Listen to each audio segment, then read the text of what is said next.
Hello,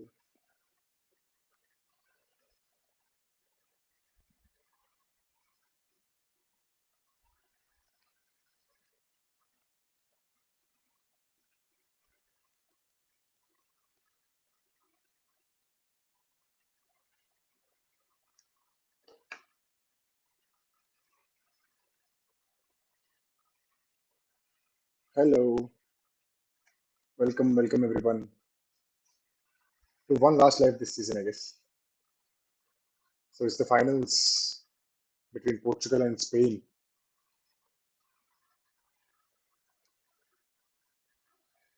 But currently, we are watching Sinner versus Carlos Alcaraz final. It's almost at the last point. It's currently 6-5 in the fifth set for Sinner, and the game is in advantage with Alcaraz. What is going to happen here? Oh, what a return! Alcaraz is all hyped up. He wants to hear those applause from the crowd for that shot. What a shot that was! It was a cross-court shot. Let's finish this match for now, guys. It's going for a tiebreaker now. The French Open finals is happening between currently the number one Yannick Sinner and number two Carlos Alcaraz.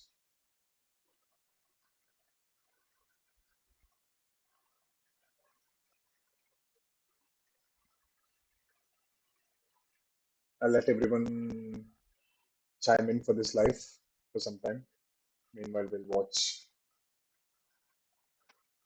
the tiebreaker between Sinner and Alcaraz while we discuss about the finals of the Nations League between Portugal and Spain too. Oh, okay. Okay, Alcaraz has won the first one.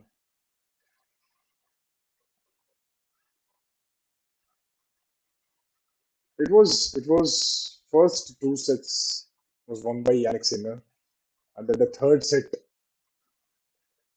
in which Carlos Alcaraz was 3-5 behind and 40-0 for the match point for Yannick Sinner.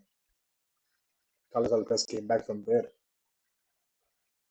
and he took this into the fifth set by winning the third and fourth sets continuously. Oh wow! In this tiebreaker, Alcaraz is making Sinner to dance to his tunes.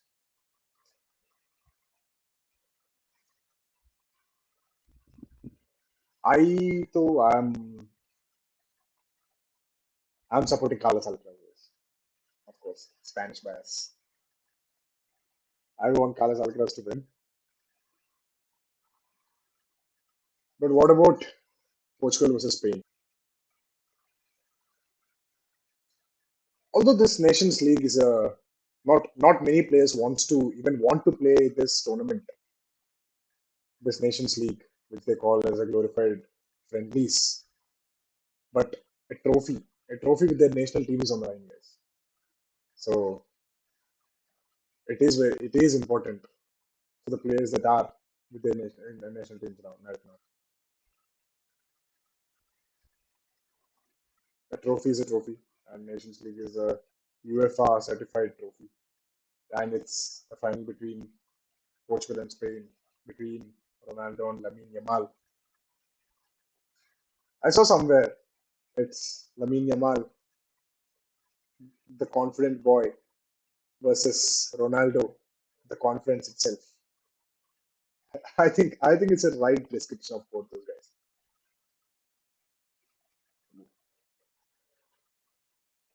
Alcaraz is on fire. Alcaraz is on fire right now.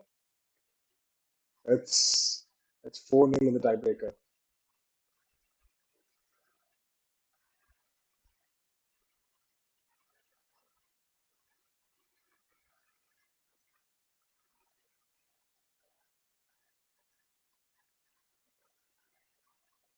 Service with Sinner now. But it also, not only Ronaldo versus Lamine Yamal, it's one of the biggest debates, which is for the best midfielder in the world currently. And that is going to be Pedri versus Vitinha. Pedri versus Vitinha is also a clash that should be very entertaining to watch. The midfield battle between two guys who would like to have the ball more for their team, between two guys who are tactically very sound and one of the two of the best midfielders in the world this season, both with their clubs and with their national teams. And it's going to be a big clash.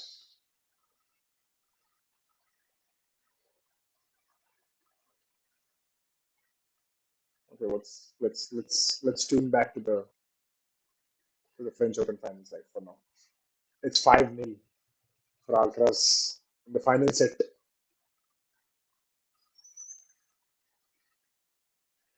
Alcaraz has served. Okay. Oh, it is 6-0. And he did this Just one more Sinner point. in the One finals more of point. Beijing in a deciding set tie-break, Nick, if For you Cal- remember. One more point Down for Carlos 3-1. Alcaraz. He played 5 Win the points French in a Open. row that were just unstoppable and stole the match away from Sinner. And he's doing it here again. Even in the final set, even in the fifth set. Even in the fifth set, Carlos Alcaraz was 5-3 up. But Yannick Sinner came back strongly to equal him 5-5 and then go up 6-5. But then Alcaraz said, I'm here to win this. And he came back again, equaling it 6-6 and going up 6-0 in the tiebreaker. Let's listen to the final point, hopefully. For Carlos Alcaraz, is it going to be?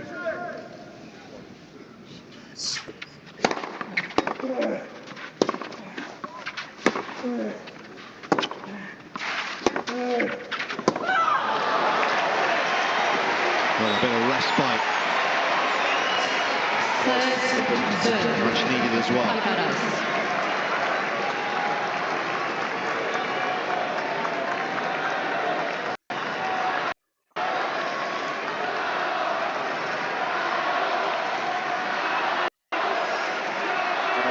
Can anyone confirm if I'm clearly audible or are there any disturbances?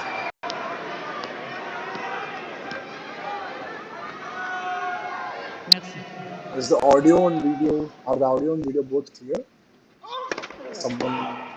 Did someone inform me in the chat?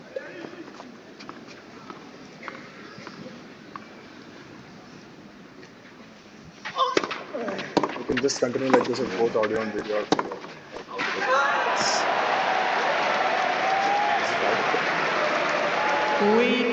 Didn't Alcaraz do well to get the ball out of his feet off the return. Sinner had to take it on. It was there for him. And it's slipping away from the world number one.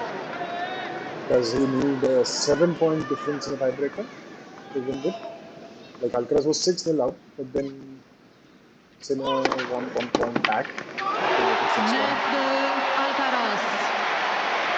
Oh no, it's Alcaraz 9 Sinner. So it's not just 7 points. Reach the 10 points.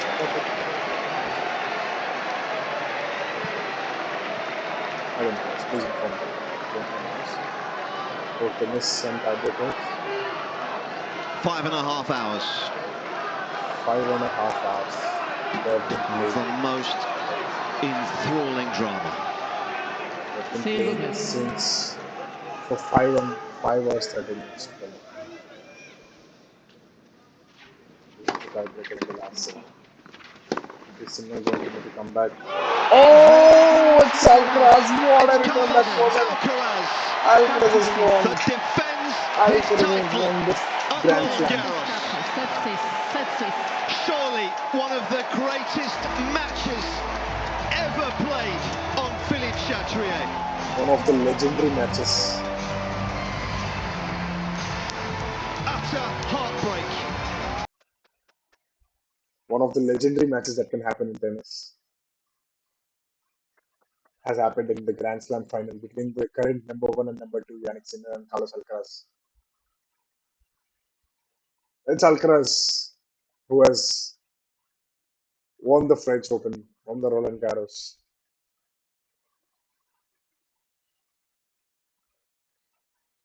And the Spanish crowd are jubilant. Alcaraz has directly went into the crowd to meet his family and his coaching staff. What a moment it is for him. And what a comeback it is. It was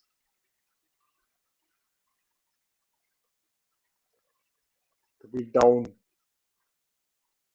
in the third set, conceding 3 match points, to finally winning it in 3 continuous sets with 2 tiebreakers is not a small achievement. It's a wonderful achievement for Carlos Alcaraz.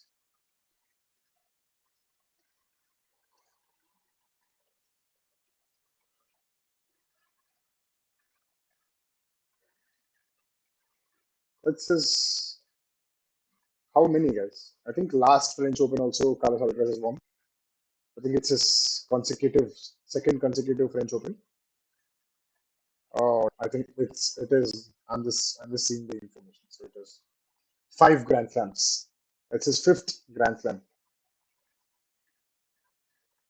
It's the 5th Grand Slam that Carlos Alcaraz has won at 22 years old, against winning it against Yannick Sinner, the current number 1, and a 23-year-old. He has defended his title from last season. Okay, that's all tennis for now.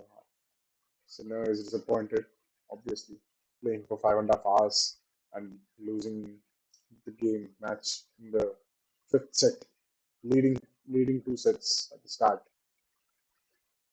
Will feel disappointing for him, but it is what it is.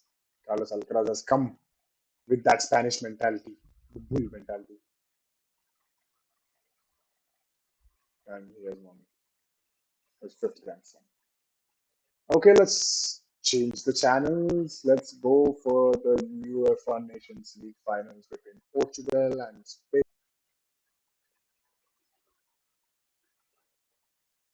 It is going to be very entertaining. Spain with their youngsters and experienced guys, the mix, and the fluid attacking structure of Spain against a little pragmatic Portugal under Roberto Martinez. Well, the match has started. Nice. The match has started already. Let me update my timer. Match has started and the ball is with Portugal currently. Ronaldo has come back to hold up the ball and take it from Nuno Mendes, but he was fouled by Leno Man. So match time has started and it's 1 minute. 1 minute and 10 seconds.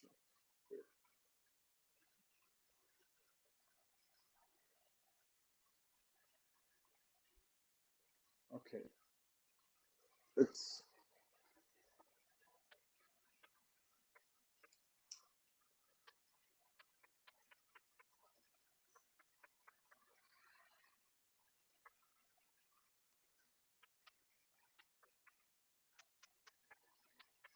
if you can see the lineups.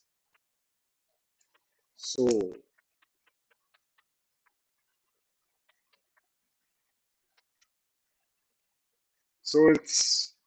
it's fourth. It's Similar setup.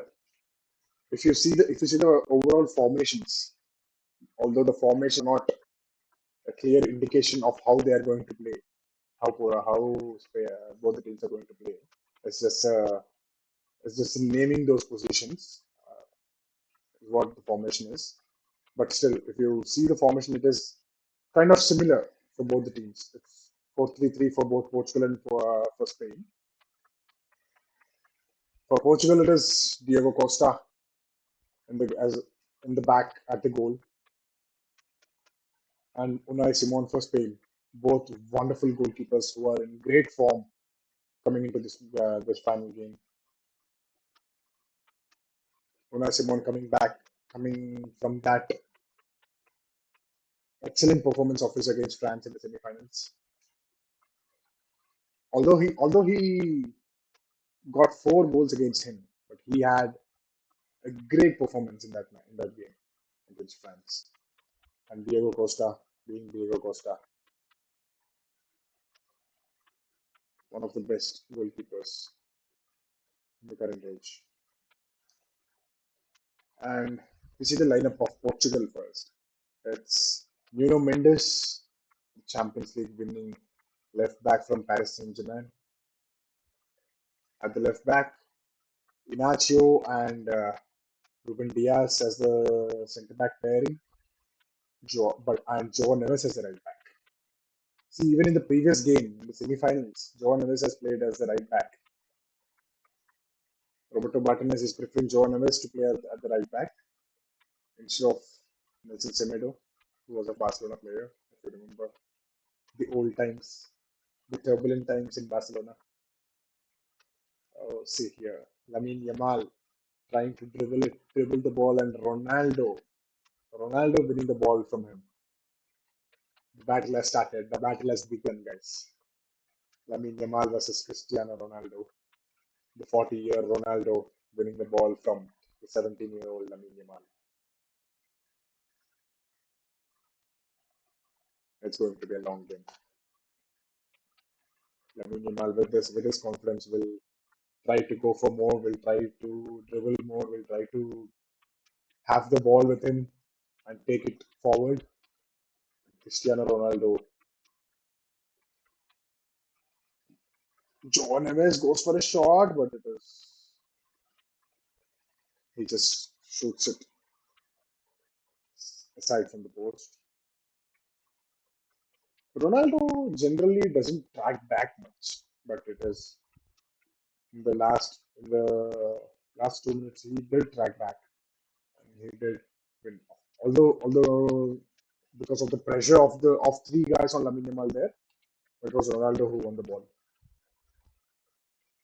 So currently, if you see the setup in the game, Ronaldo and Conceição, Ronaldo and Conceição, they both are playing as 2 strikers when Spain are having the ball, when Spain's goalkeeper when Simon has the ball.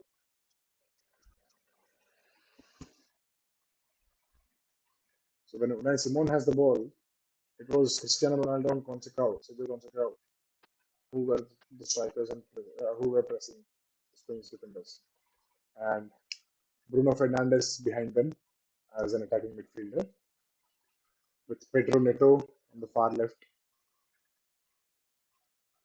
being the wing back, and Bernardo Silva along with Bruno Fernandes leading the press, with Joao Neves on the right. Currently, the ball is switching sides with Spain and Portugal teams. No one, both the teams are not able to keep the ball with them for now. I don't know. I think he will be trying to bring that calmness into the game as early as possible. But for now, it is a bit chaotic. The ball is not staying with any one of the teams. Kukureya trying to cut back there, but Vitinha was there to win the ball back. Dean Huijsen winning a throw for his team. The latest addition into the Real Madrid squad, Dean Huijsen from Bournemouth this season. I think most of the football fans know by now who Dean Huijsen is and why he has got into Real Madrid team at this young age. This specific group of youngsters from Spain, they are going to be generational. Dean Huijsen and Kubasi as the defenders, Lamine Yamal and Nico Williams as the attacking wingers, with Pedri, Zubimendi in the midfield. They are going to be generational. They have already won the Euros last season. And they're going for the Nations League right now.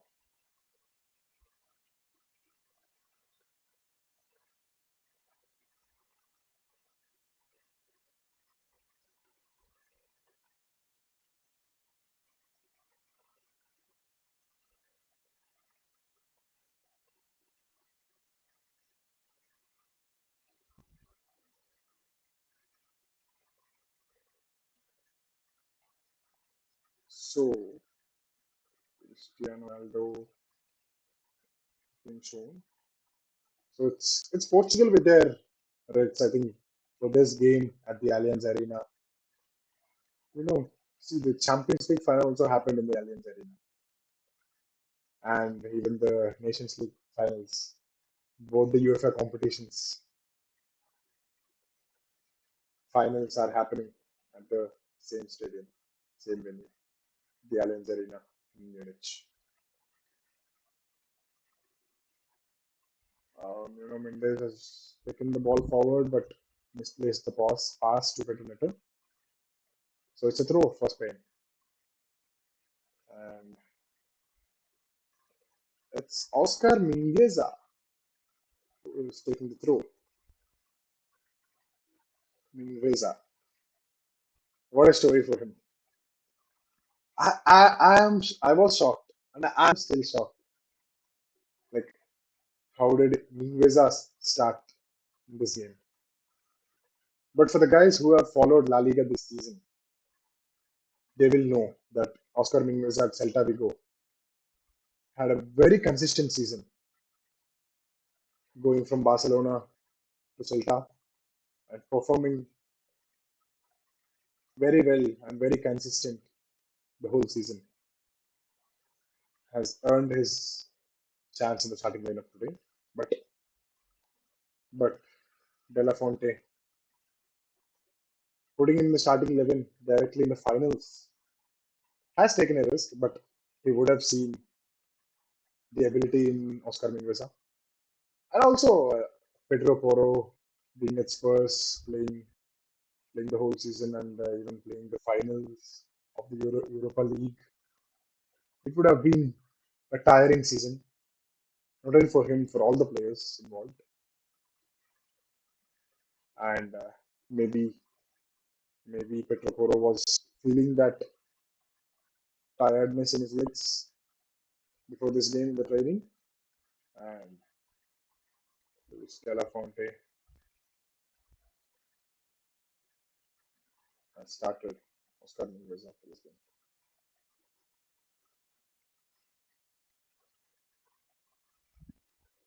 Corner taken shot by Petri. They seemed like losing the possession and giving away a counter attack for Portugal, but Spain has taken the ball back through Nico Williams. So Lamine Yamal currently is at the left. He has received that ball from Pedri, but he has stayed on the left. And Nico Williams has taken the position of Lamine Yamal on the right. I think. You can see the fluidity here. Here, generally with Barcelona, Pedri plays a bit deep. Pedri wants to be involved more on the ball and Pedri wants to control the tempo of the game. But here, with the Spain national team, usually Pedri plays as an attacking midfielder, a bit forward as a number 10 for Spain.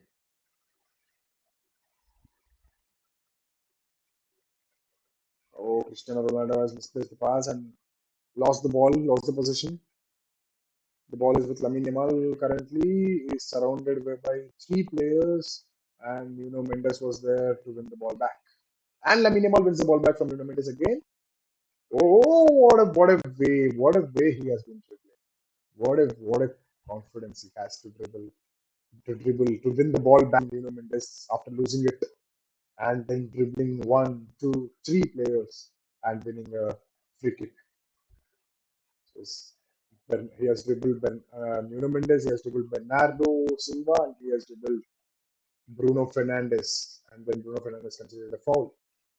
And it's a free kick for Spain at a dangerous position, right outside the penalty box. Lamine Yamal. Oh, is Lamine Yamal going to take the free kick?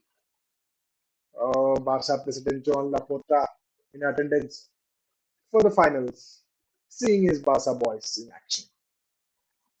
Currently, Lamine Yamal and Pedri are the ones in the starting 11 with Gavi, Danny Olmo, and a few others on the bench. Pedri and Lamine Yamal, the Barca boys currently standing behind the ball to take the free kick, and Pedri runs over it. Lamine Yamal is taking the free kick, but he shoots it way above the post. He shoots it, but it's not on the target. That's okay. That's okay. That's a good start for Lamine Yamal. He has taken his first penalty with his national in the previous game against France, and he has scored it nonchalantly. And he's starting to take the free kicks too. He's that guy. He's that guy that believes he can do everything. He has that belief in his abilities, and he backs up that belief with the game that he plays.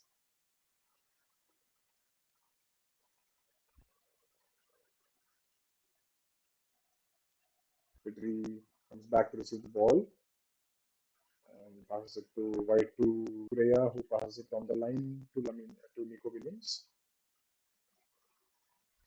The ball is back with Leno man. And he passes it to Dean Wilson.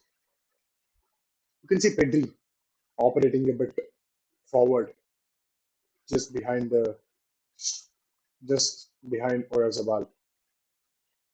See, Pedri has the shot, and he smoothly caresses the ball on the ground. That was a chance. What a chance that was. Nico Williams. First, it was Dean Wilson who had that vision to pass the ball over for the run of Nico Williams. Then Oyarzabal has pulled two of the defenders towards him and made the space for Pedri to take a shot on the run. But Pedri has shot it wide off the right post. Oh, it's a foul again. It's a foul by Bernardo Silva. Foul is not given. How is a foul not given? It's a foul. Okay, okay. The linesman didn't. The lineswoman actually didn't give the foul for that by Bernardo Silva on Lamine Yamal. But it's a foul now. It's a foul now on Zubimendi by Concecao,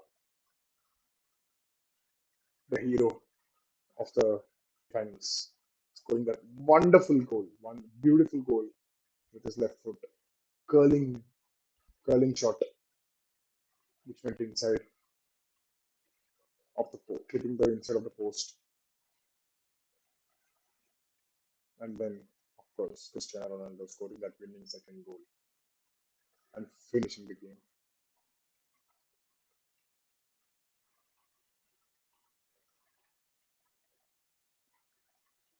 You can see the line. You can see the whole Portugal team pinned back in their own half. Oh, Zubimendi is trying to switch the ball, and Nico Williams was good in controlling it. Will he go for the shot? He goes for the shot. It was a curling, and it was not far away. It was not far from going into the corner, into the top pins. It was millimeters away from hitting the post, and it's a goal kick for Portugal. What a shot that was from Nico Williams.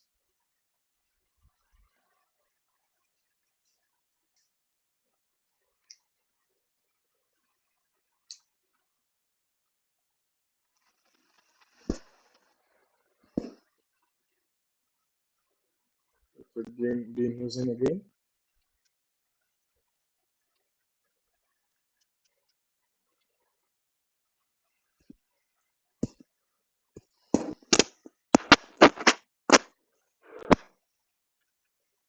Oh, Dean Hussein has taken the ball forward, but Pedri has lost the ball. Not too many times that we'll say that word, that line, but Pedri has lost the ball. The ball was a tiny bit behind his run from Dean Hussein, and Nuno Mendes was quick to steal the ball from Pedri. So it's Vitinha, the ball right now passing it to Ruben Diaz. Vitinha playing as a TN, and João Neves, who plays as a midfielder for Paris Saint-Germain for his club. But he had played a few games at the right back too. Now for the Portugal team, Roberto Martinez is preferring for João Neves to play at the right as a right back.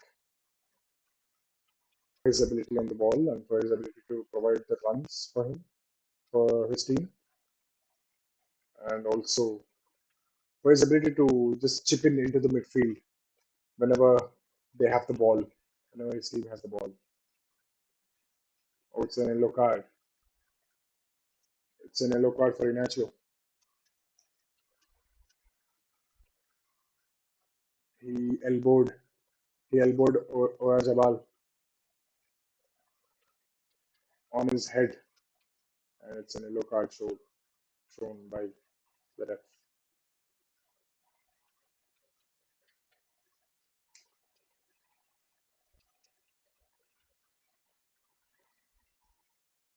Inacio has got an yellow card.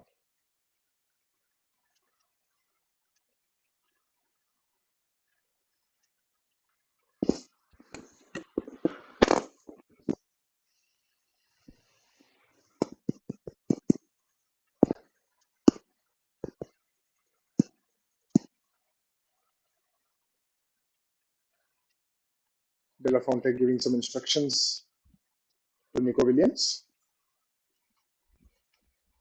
In the meanwhile, while Oyarzabal gets his treatment, and he's back on his feet. Oyarzabal, who plays as a false nine,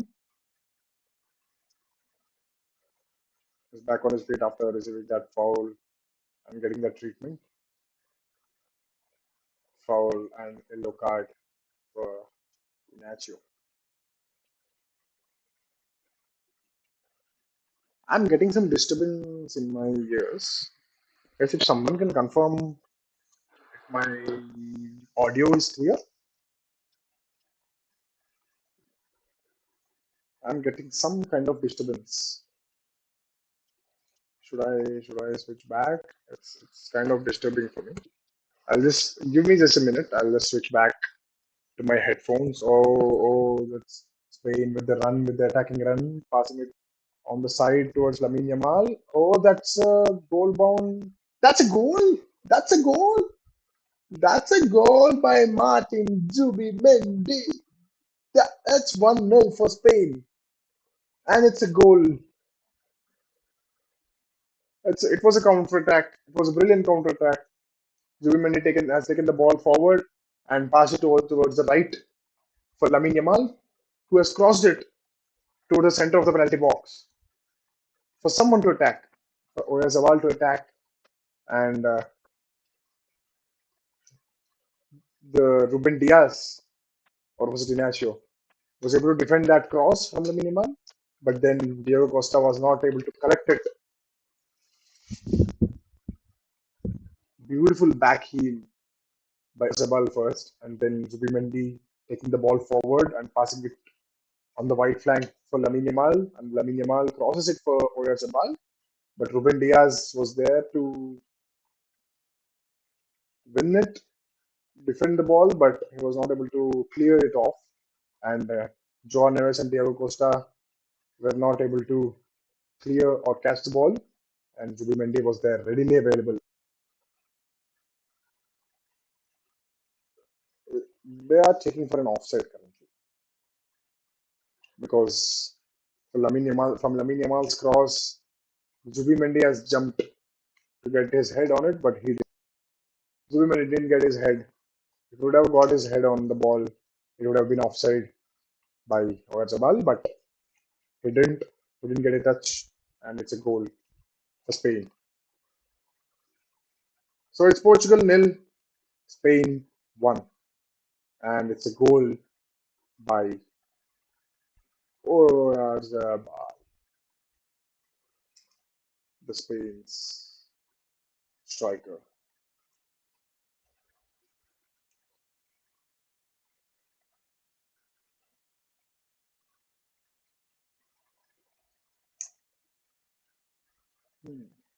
Good start by Spain. The initial minutes, it was a bit chaotic. Oh, sorry. The goal was by Martin Zubimendi. Sorry. Rajabal wasn't able to collect it, but it was the goal was by Martin Zubimendi. Zubimendi scoring into an open goal. So Joao Neves and Diego Costa weren't able to clear the ball off from the center of the penalty box.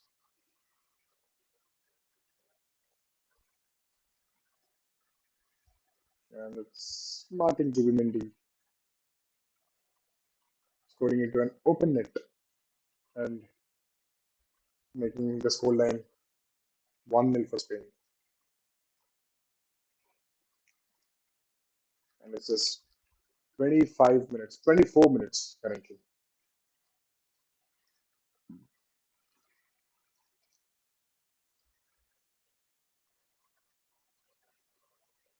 Fabian Ruiz acquires the ball with the ball and then passing it to Fabian Ruiz, beautifully controlling the ball now.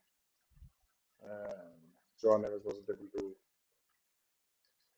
keep the ball in possession and gave away a throw for Spain. And it's Cucurella. Cucurella making the throw for Spain.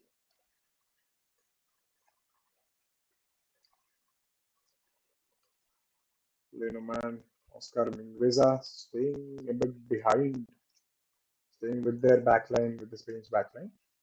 Well, I mean, Nico Williams has gone for the run. Ruben Diaz is standing to cover it. Oh, Ruben Diaz has done a beautiful job, excellent job in defending that ball by covering the run of Nico Williams. What a job. To match the pace of Nico Williams with the ball when Nico was already ahead of him with his run, with his acceleration, and Ruben Diaz covering him, coming back to defend, doing a commendable job there. Oh, Vitinha has done a good job passing it forward. Cristiano Ronaldo has the ball now, but no one at the center of the box for him to cross. He'll just go towards the flank, and Ronaldo is clear, but passes it to Nuno Mendes. Nuno Mendes has the ball. He goes for the shot. What a goal it was! Nuno Mendes, the best left back currently in world football, has scored a miraculous goal. What a thunderous shot it was! On the ground and into the far corner. Pedro Neto passing the ball to Nuno Mendes, while Spain's defenders. Oh, but is Cristiano Ronaldo offside in the build-up? I think Cristiano Ronaldo might be offside in the build-up. Mendes, Vitinha going into the back, and Mendes coming into Vitinha's place and receiving the ball, taking the ball towards his left foot, and thunderous shot. Wrong foot in Oscar Mingueza by making him think that he's going towards the right, but going towards the left. Take a shot, and currently he has scored a beautiful goal, but is it going to be scrapped off? Is Cristiano Ronaldo going to be flagged offside in the build-up for the? I think he is going to be. It seemed like he is offside. He was offside. It seemed Cristiano Ronaldo was offside, but is the goal going to be counted? Oh, it's a goal. It's a goal. Oyarzabal was protesting with Cristiano Ronaldo, saying that it was offside, but it's a goal. Cristiano is happy, and Nuno Mendes is double happy by his goal. So it was not an offside, and it's Spain 1, Portugal 1, Spain 1. The scorer being Nuno Mendes.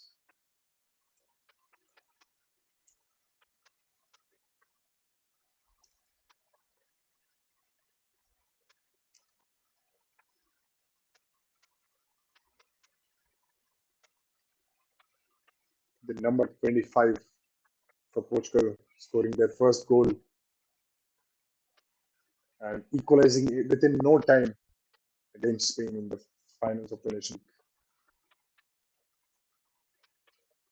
You can see how this game is going to be for the remaining 60 minutes. Oh, it was a beautiful ball towards Nico Williams by Lamine Yamal from the right flank. Nico Williams with his off the ball movement. It was how did Nico Williams miss that? That was a beautiful chance. He was one on one.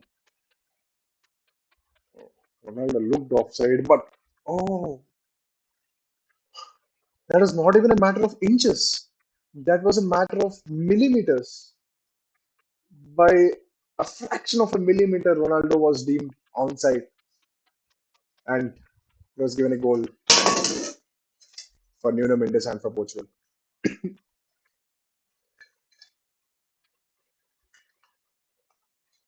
Fractions and calculations going for going in favor of Portugal currently.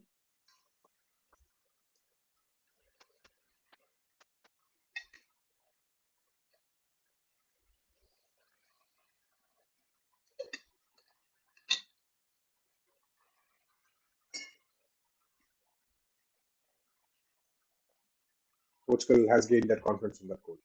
Currently maintaining the ball position with them. And Bruno Fernandes leaving the ball for Ronaldo to receive, but Leno Man was ahead of Ronaldo in guessing the ball would be back, and he wins it.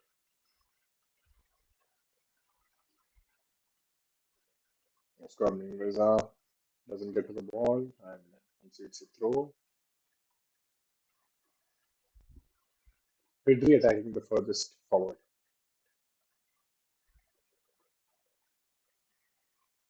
It will be tiresome for not only for any single player pointing out a single player, but it will be the same for all the players from both the teams playing the long season that they have, and some of them even would be playing next further after this Nations League, competing in the Club World Cup.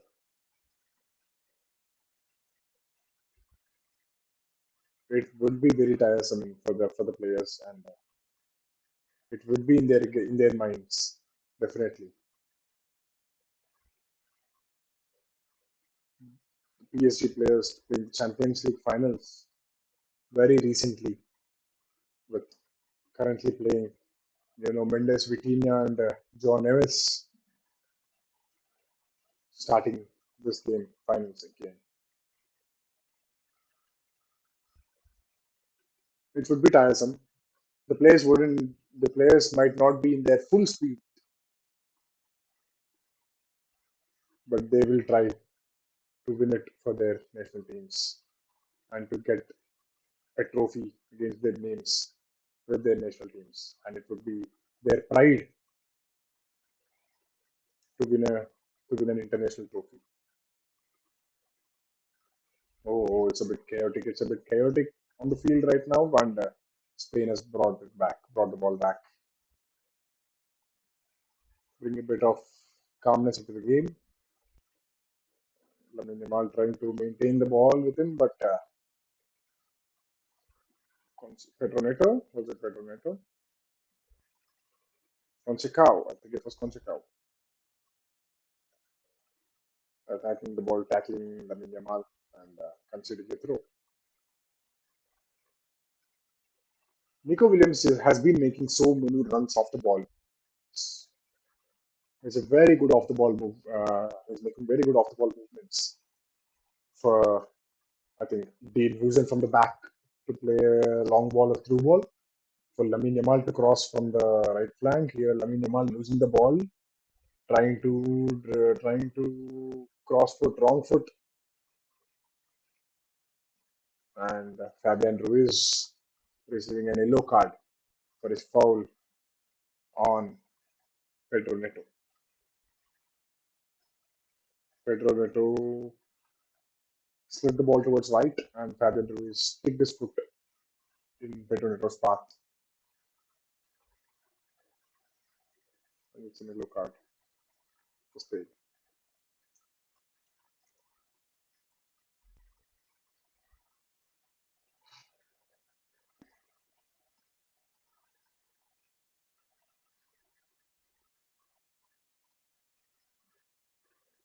So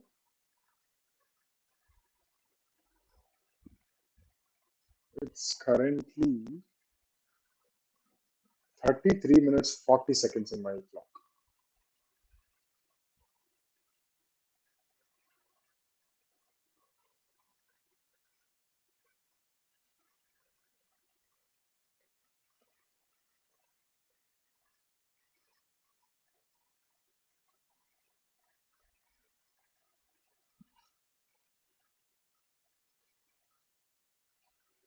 Currently showing the Martin Zubimendi's goal. And then here comes the Nuno Mendes one. What a thunderous shot it was from Nuno Mendes. One of the best left backs in the current footballing world. I would put Alejandro Balde alongside him as one of the deciding and best left backs in the world right now this season. Because you would have seen how important Alejandro Balde was for Barcelona. The games that Balde was unavailable for those games against Inter Milan, you would have observed how important, how crucial Balde was for the team that Barcelona had. He's definitely, with his dribbling, with his ball carrying, Balde is definitely one of the best left backs and one of the names in contention for the best in his position. But Nuno Mendes winning the Champions League and scoring this wonderful goal, having that attacking outputs that he had with his club and now with his national team, he is undoubtedly one of the, if not the best left back this season.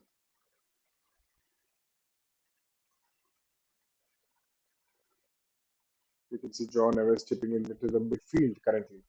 Vitinha going a bit further forward, and John Neves chipping inside in place of him. Whenever Portugal is having the ball, I think Joao Neves is playing alongside Vitinha. Whenever Portugal is in the possession of the ball, so Vitinha and Joao Neves are playing in the midfield with Ruben Diaz and Inacio behind as the centre backs, and Nuno Mendes with Nuno Mendes on the line of Vitinha and Joao Neves at the left.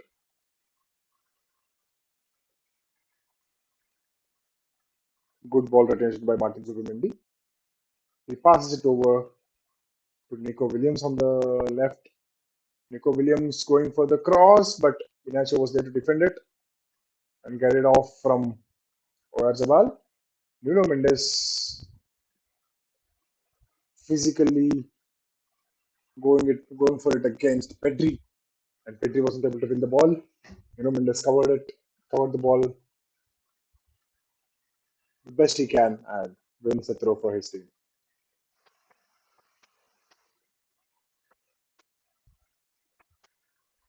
So it's Portugal 1, Spain 1. Currently 37 minutes 40 seconds in my stream. I'm currently watching it on Sony Live, guys. Sony Live is providing the live subscription. So Oscar Mingueza trying to take the ball, dribble it, but losing the ball. Cristiano Ronaldo is behind. Vitinha switching the sides to Conchecao. Conchecao going against Nico Williams and Marco Pereira. Nico Williams coming back to defend, and defending did he, and didn't allow Conchecao to dribble past them, Pereira and Nico Williams. Spain has won the balls. Lamine Yamal passes it on the right flank to Pedri. Pedri has beautifully controlled it and maintained the ball inside on the field. Pedri has that.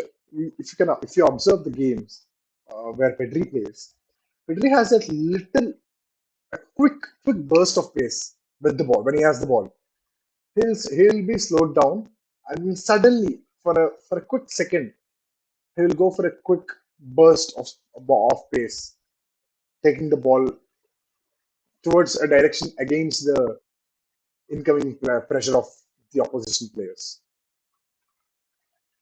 It's those quick bursts of paces by Pedri that makes him counter the pressure that he receives always when he has the ball. He can make quick turns with that quick accelerations, and of course with his ability on the ball, with his technical abilities with the ball, he obviously would get out of the pressure situations, and those bursts of paces allowing him to do so. Oscar Mingueza has been losing many balls. I think it's a finals pressure, but it's an extra pressure for him replacing Pedro Porro. That too directly in the finals of the Nations League will definitely be running on his mind. Will definitely be giving him more mental kind of pressure. For now, I think he has been trying to do a bit much by taking the ball forward. I think by trying to dribble with the ball, he has been losing the ball a few times already. He shouldn't try much. I think he has to first do the basics right.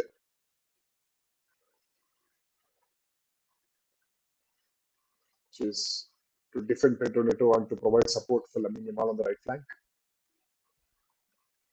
Take the ball and pass the. That's what Spain does usually. That's what he has to do. Yeah, right now, like what he did now. Just pass it to Pedri, receive the ball back, and then pass it single touch on one touch towards Zubimendi. That's what he has to do,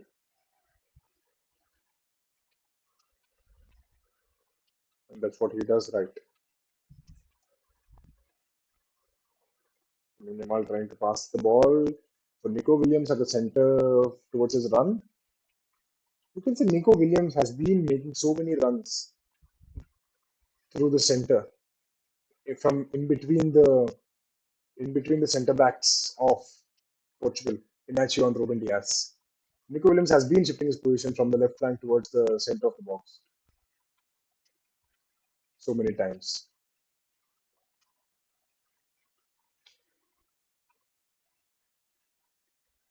Ronaldo, whoa. Ronaldo showing Lamine Yamal what he can do at 40 years of age. It's already, I think, it's the second time. It's the second time that Ronaldo has won the ball against Lamine Yamal. He has tracked back. Ronaldo has tracked back, and though like it is a team effort to take the ball off from Lamine Yamal.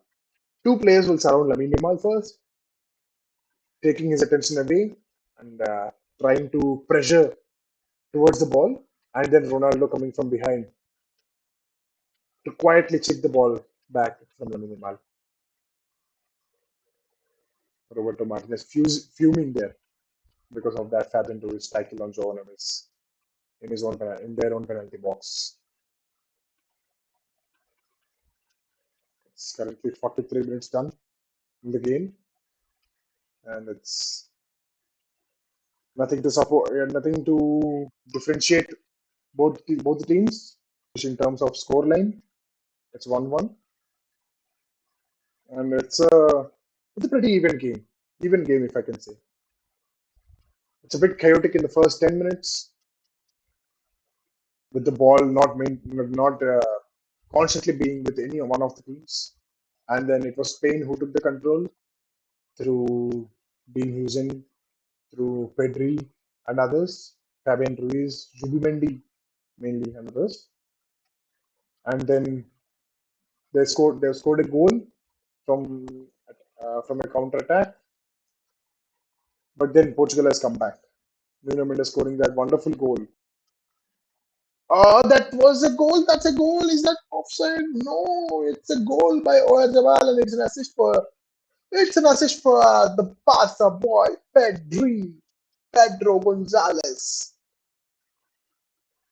Oyarzabal has scored a goal. The number 21,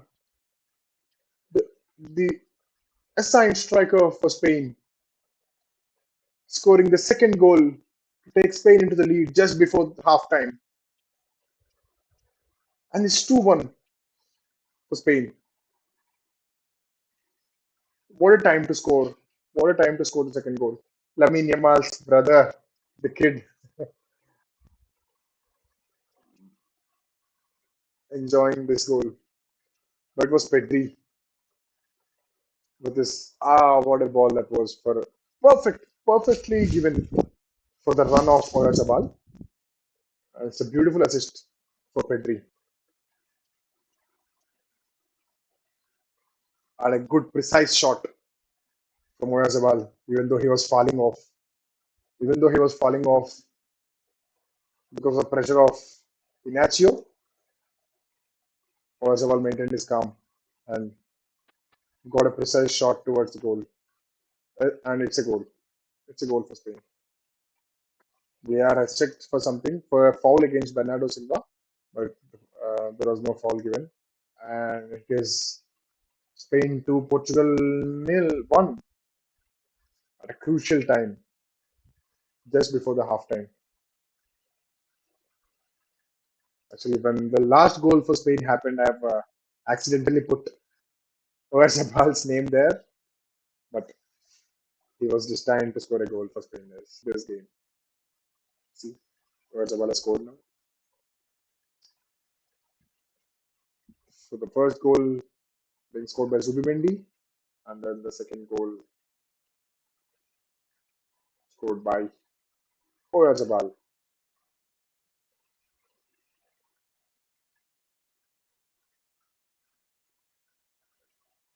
But yes, Oyarzabal has received a foul and he's on the field.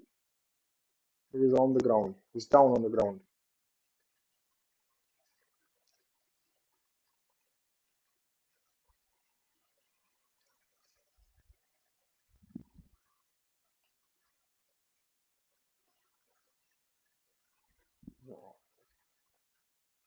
What a precise, what a right amount of pace behind the ball and the right timing at which the ball was played by Pedri for Oyarzabal's goal.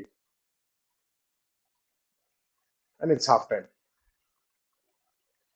It's halftime in the Nations League finals. And it's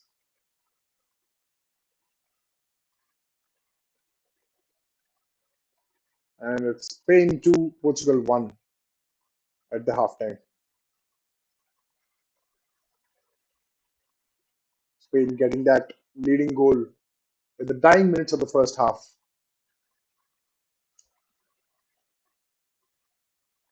And going into the break with the momentum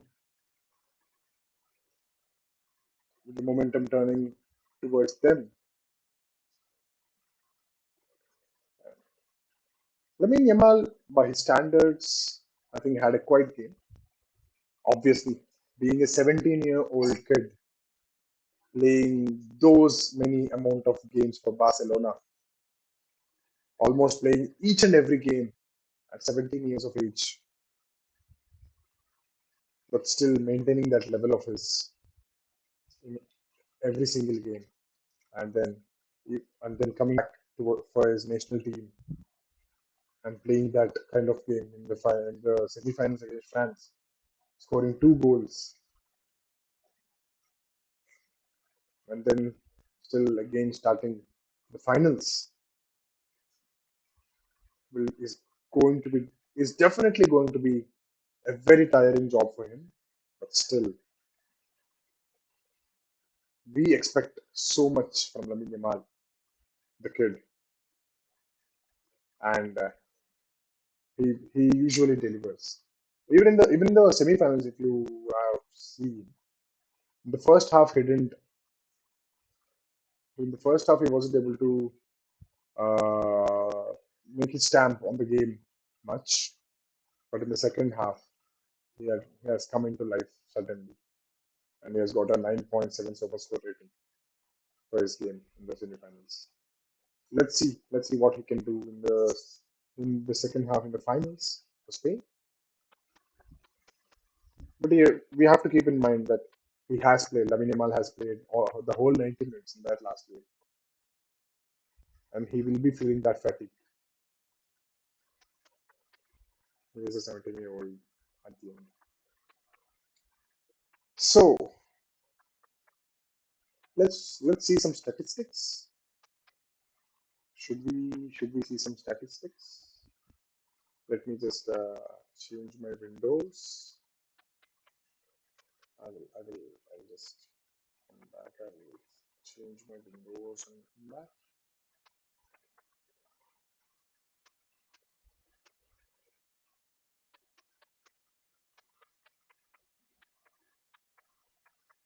Okay.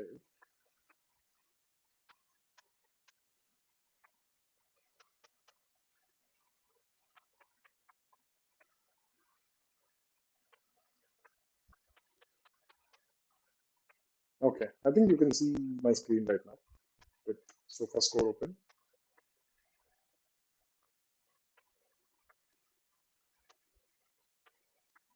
Let's check the statistics of the first half. Let's check them.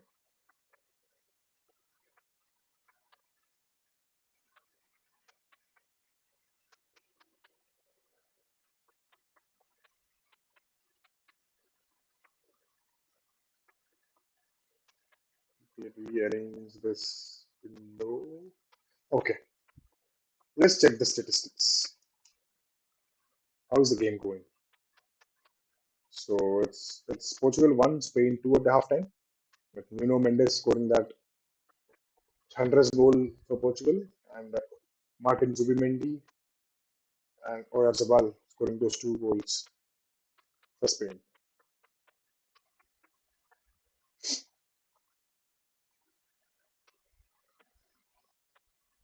So you can see Joao Neves was having a bad game with a 5.9 rating. I think he was like covering for the right back,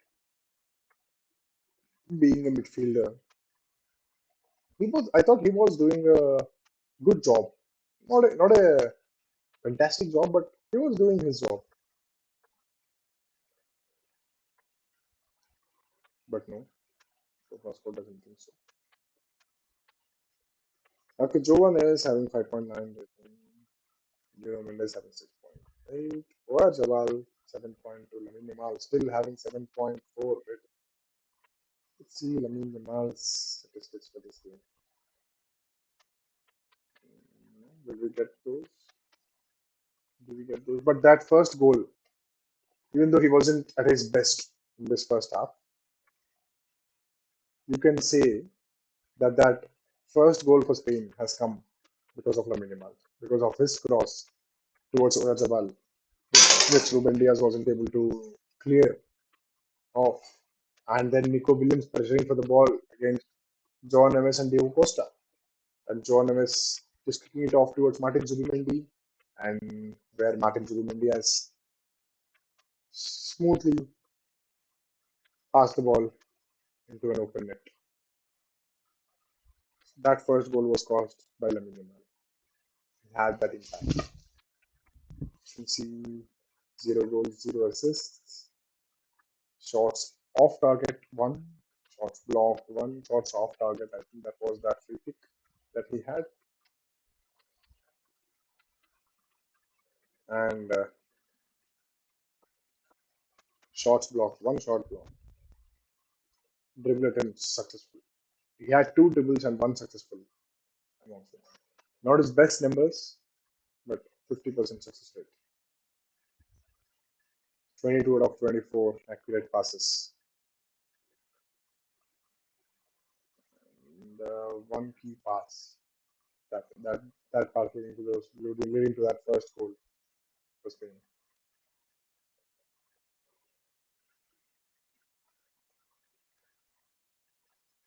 2 crosses and 0 accurate, but 1 key pass.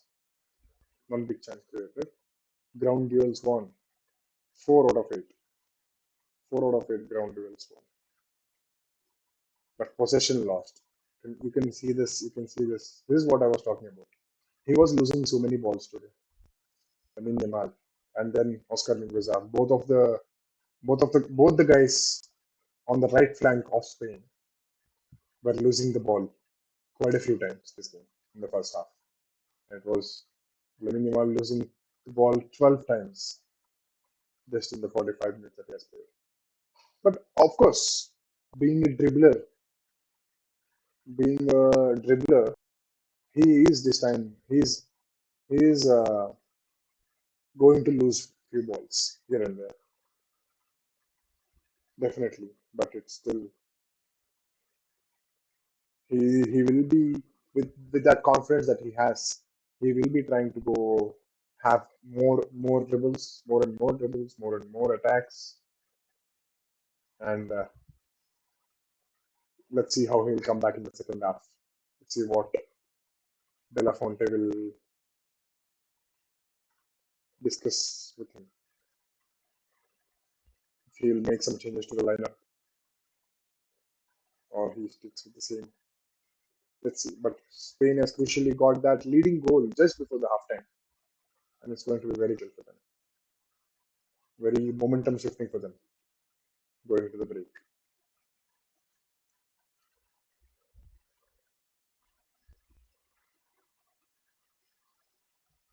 Then if you go for others, Pedri is having a good game, controlling the tempo. And then let's see some statistics. Let's see average positions. You see the average positions of Portugal game very further back at their lane, at their halfway line.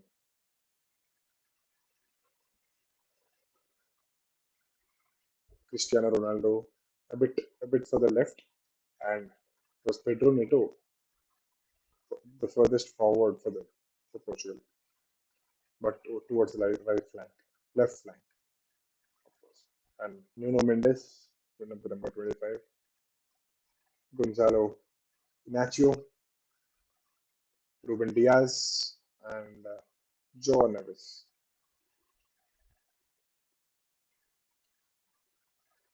But you can see how Bernardo Silva, Vitinha, and Bruno Fernandes are playing. So Bernardo Silva, if you are observing, Bernardo Silva is the furthest behind, furthest at the back for Portugal in the midfield, even behind Vitinha at times. You can see overall his heat map. He was functioning more towards this part, and Vitinha functioning more towards this part. So he was Vitinha. If you would have observed, Vitinha was sorry, Vitinha was trying to cover towards his left flank more. Even when you see in this heat map, Vitinha was going towards the left so many times, covering for those runs by Nuno Mendes. Nuno Mendes tries to go inside with the ball and provide those off the ball movements, and Vitinha will be covering for him. Let me show you. Let me show you some more tactics actually.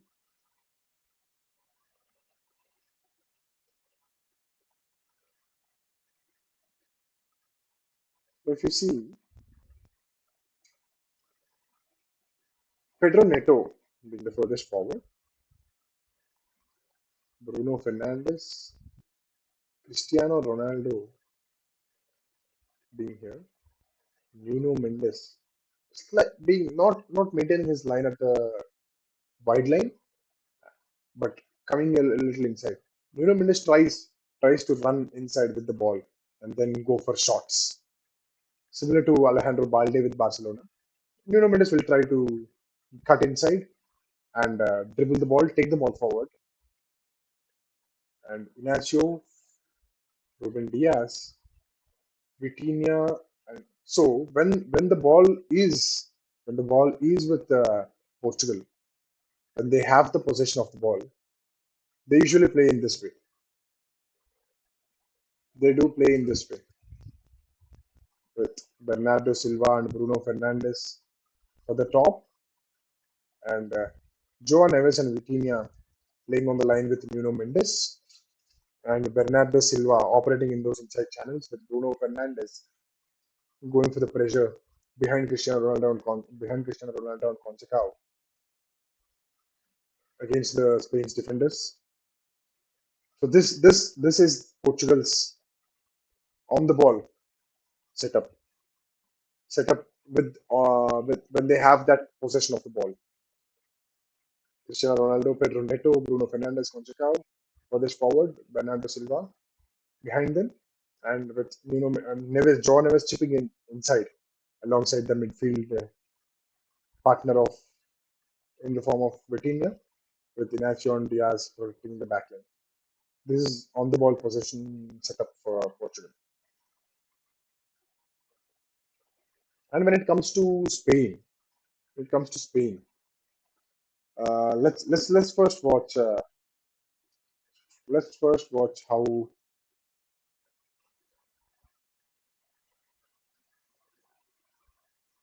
how are the average player positions of Spain. See how evenly spread, how evenly the Spain's players are spread. They are covering the whole space, whole pitch, and see how they're attacking this way and see how further ahead they are. You can see the same average positions for Portugal. They are pinned back in their own half. But Spain, spreading over the whole wide pitch and maintaining their positions. You can see Nico Williams the furthest forward.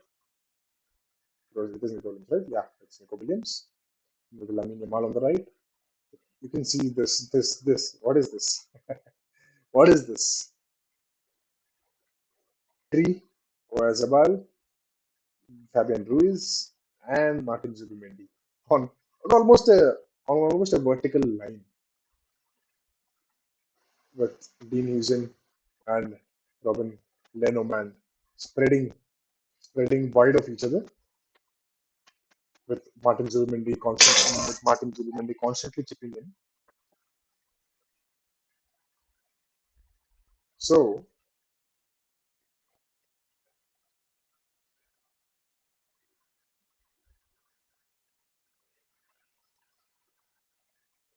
if we discuss the tactics of Spain, Oyarzabal is of course Oyarzabal is playing as a false nine. Nico Williams coming inside. You would have seen Nico Williams making so many runs from the center of the bar, from the center, from in between both the defenders of Portugal, and coming inside.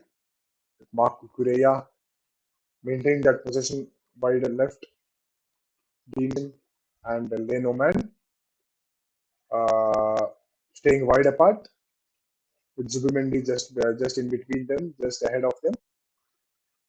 Mingueza being a further behind. Normally, when Lamine Yamal is there, when Lamine Yamal has the ball, normally the right back would be providing those runs, underlapping runs. And when Lamine shifts with the ball inside, the right back provides overlapping runs for Lamine Yamal to pass the ball for attack. But here, Mingueza, you could have seen Mingueza trying to mostly stay behind and have that cover for Pedro Neto and Nuno Mendes. Fleming versus Nuno Mendes. So Mingueza versus Mendes and Pedro Neto. You can see Lamine Yamal. The second half is starting, and Lamine Yamal has been discussing so many things with Mingueza in the tunnel, and he has come and hugged Oscar Mingueza on the field.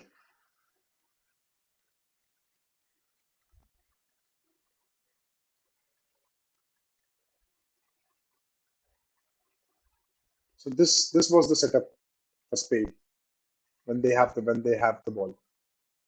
Cucurella using Lenormand, Mingueza, Martin Zubri covering for them, Fabian Ruiz, Oyarzabal, and Pedri almost on a single vertical line. But their possession setup is this: Oyarzabal here coming back and Pedri just behind him and going for that whenever losing the ball, going for that pressuring run towards the defenders, Portugal defenders, and Nico Williams and Lamine Yamal. Let's switch back. The game has started. So let me start the timer for the second half. It's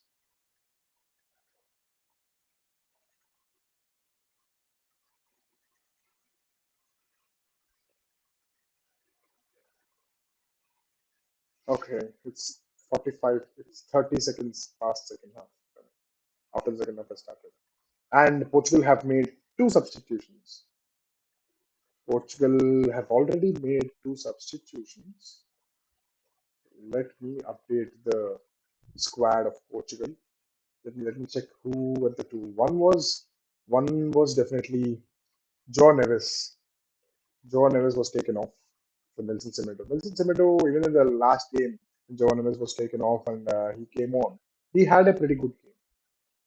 Nelson Semedo had a good game, and I thought he would have started this game actually, but Roberto Martinez still went ahead with João Neves, and now in the second half he has replaced him with Nelson Semedo.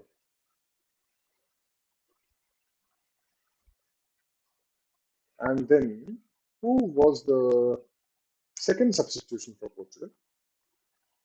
There were two substitutions. One was for João Neves, and one is for Conceição. Wow. Conceição has been substituted. Francisco Conceição has been substituted on the right wing by Ruben Neves. Oh, Ruben Neves is a midfielder, right? Ruben Neves.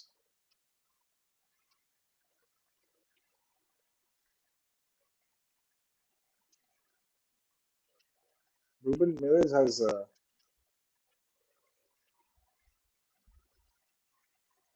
substituted Conceição. Oh, oh, Portugal has won the ball. No, Marco Pereira has got the ball back. Ruben Neves has substituted Conceição.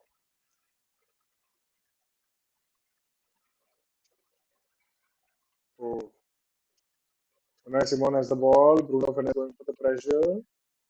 Oscar Mingueza passing it back in pressure towards but Pedri has got the ball. Pedri was not able to control it and losing it to Nuno Mendes. Nuno Mendes passing it to Bruno Fernandes. Was he offside? Bruno Fernandes has done very well. Oh, that's a goal by Bruno Fernandes. Is it an offside? Oh, the linesman has given an offside, but the VAR check will happen. It's currently given offside. Bruno Fernandes brilliantly taking the ball ahead. Oh yeah. Oh no, he is offside. Pedro Neto. It was a beautiful shot, near post shot by Bruno Fernandes, rooting, rooting Simon on his line at his position, but it has gone in vain. It is an offside. It is an offside against Pedro Neto. He was not able to come back in time to provide that ball back to Bruno Fernandes, who has taken it forward and scored a goal. It's offside. So it is still Portugal 1, Spain 2. So there were two substitutions made by Roberto Martinez for Portugal. So it was Nelson Semedo who has come in for João Neves, and it is Ruben Neves who has come in place of Francisco Conceição.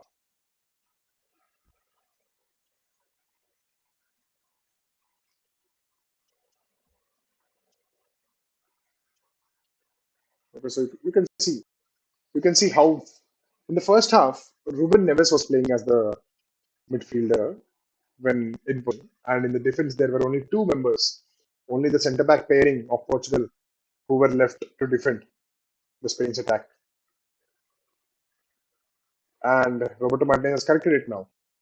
He made sure to have the defensive line solid with Nelson Semedo coming in and getting a proper midfielder to be there at all the times, in possession and out of possession.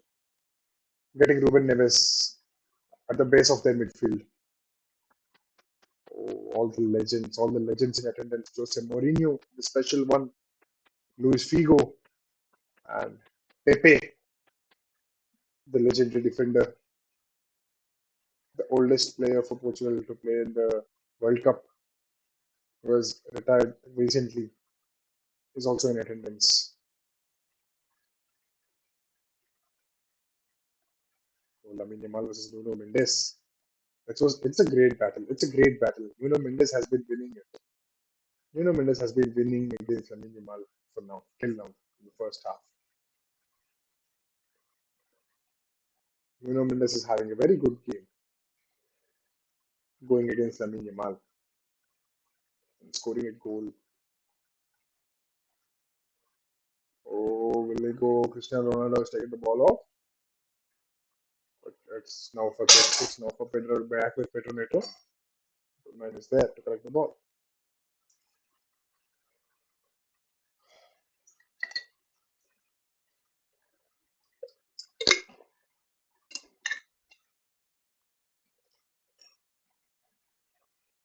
So Spain has already won once today, guys. Winning the Carlos Alcaraz winning the French Open, winning the Roland Garros against Yannick Sinner, Italy. Now will Spain continue that tonight by winning against Portugal? Let's see. But now currently they are leading. They are leading.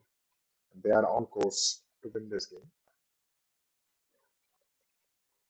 But Portugal had just had a goal taken off because of an offside, and they are going for more. They will be going. They will definitely be going to score one more goal at least. Ruben Neves going for a shot, but Ruben Neves went for a shot, long range shot, but it was blocked off. Nelson Semedo winning a throw against Marco Correa.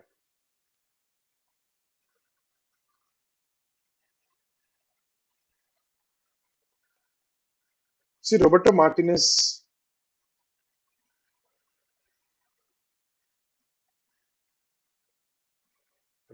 has corrected, and he usually wants is a little pragmatic with Portugal. So he wants his defense to be sorted first, and then with his attacking midfield and those attackers that he has. But first, he needs his team to be solid defensively. So that's why he's worried dribble by Nuno Mendes against Lamine Yamal. Lamine Yamal wasn't able to pressurize Nuno Mendes. He has just taken it off. Dribble past Lamine Yamal. There. Nuno Mendes scoring that goal, winning the Champions League, coming back from winning the Champions League, will have that confidence in him. He can take on any player in the world. He's one of the best left backs in the current footballing world. Lamine Yamal versus Nuno Mendes is one of the best things to happen in this game. But Nuno Mendes has been winning it against Lamine Yamal for now. See what a dribble that was. Lamine Yamal went for the pressure, went to tackle the ball from Nuno Mendes, but Nuno Mendes cleverly dribbling it past Lamine Yamal. It's a throw taken by Nelson Semedo. Uh, how long has it been since I last saw Nelson Semedo? I last saw him. I last saw him playing in that forgetful, in that but unforgetting game.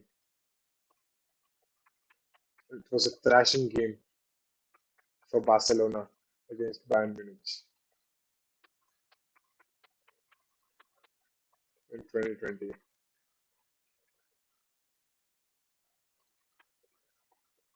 It was a thrashing. I don't want to remember it, but seeing Nelson Semedo gives me those past traumas. Barcelona losing 8-2 against Bayern Munich in that quarterfinals Champions League.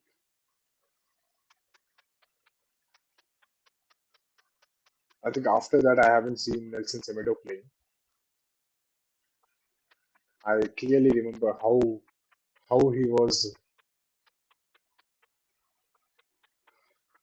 badly Alphonso Davies had humiliated Nelson Semedo in that game for Barcelona against Bayern Munich. He has stepped over one, two, three times and then quickly taken it behind Nelson Semedo in a flash. That was a that would have been a traumatic experience for him, that game and that moment. But he has come back from that. I think he went to the Premier League after that. He went to play for Wolverhampton, if I remember correctly. And Now he's back with the Portugal national team. Playing as a right back, substituting João Neves out.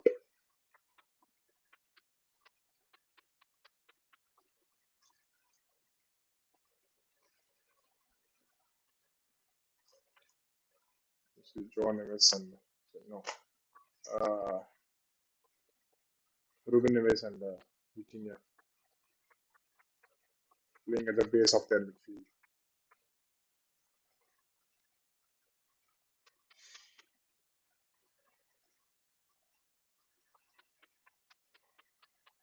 How's Ronaldo playing, guys, in this game? Cristiano Ronaldo being a 40-year-old and scoring that goal in the semi-finals against Germany, still going good at 40 years age. I think he is one of the, if not the, I think he is the best 40-year-old player. I think Cristiano Ronaldo is the best 40-year-old player. I don't know how Messi will play at when he comes to 40 years. I don't know if he will be playing or not. But for now, Cristiano Ronaldo has been the best 40-year-old player in the world. Oh, Kukureya providing that cross towards the center for Nico Williams' run, but Nico Williams trying to go for the shot, but he didn't get a touch. Nico Williams didn't get a touch on the ball and lost the position.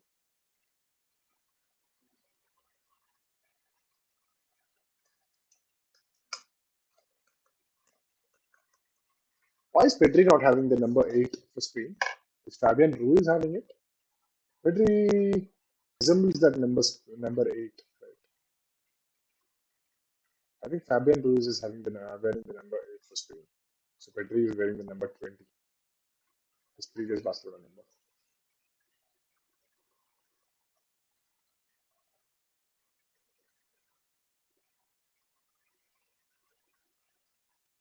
Simon not able here to provide that ball to Correa and giving away for Portugal.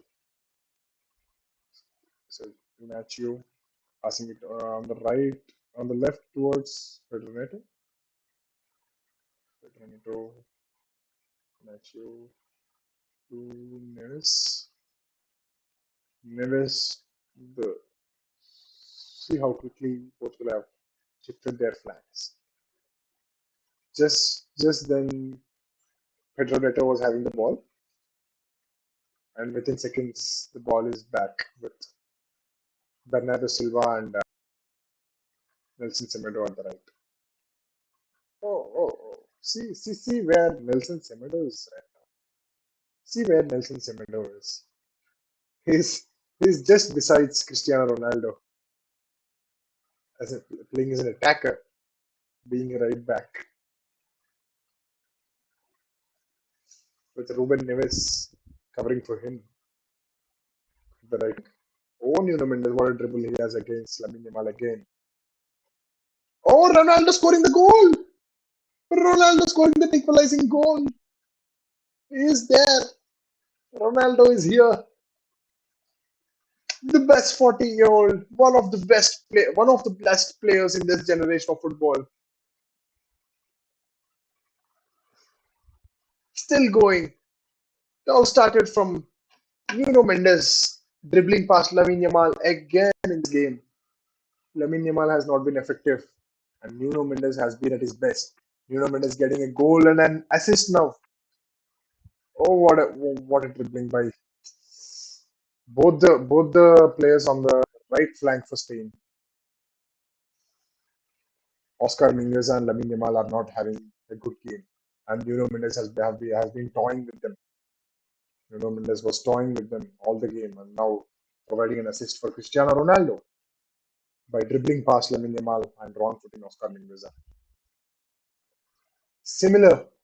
Same sort of thing that has happened in the previous semi-finals. Nuno Mendes assisting Cristiano Ronaldo, crossing it for Cristiano to attack, and it has happened.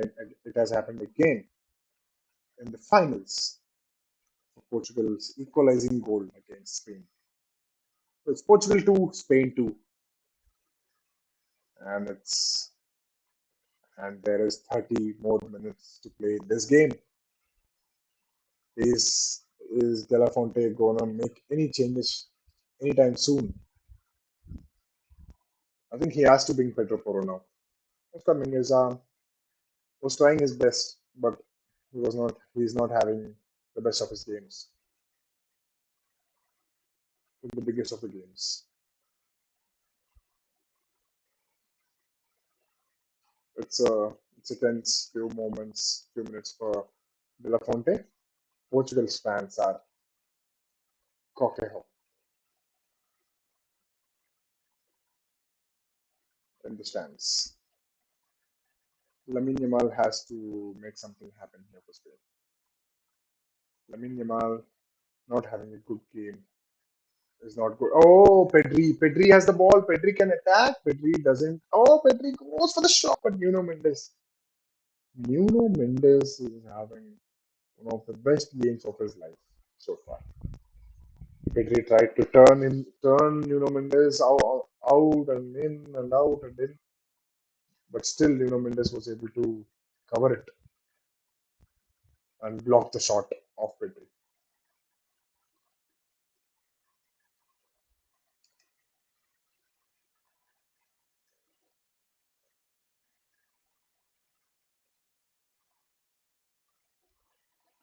Ronaldo, the GOAT, scoring that equalizing goal for Portugal. Who, who but Ronaldo? Who but Cristiano Ronaldo? It is inevitable. Cristiano Ronaldo scoring a goal for Portugal. He is the highest scorer for any national team, ahead of Messi and Sunil Chhetri from India, our pride. Cristiano Ronaldo leading those charts by at least 20 goals. If my memory was me right.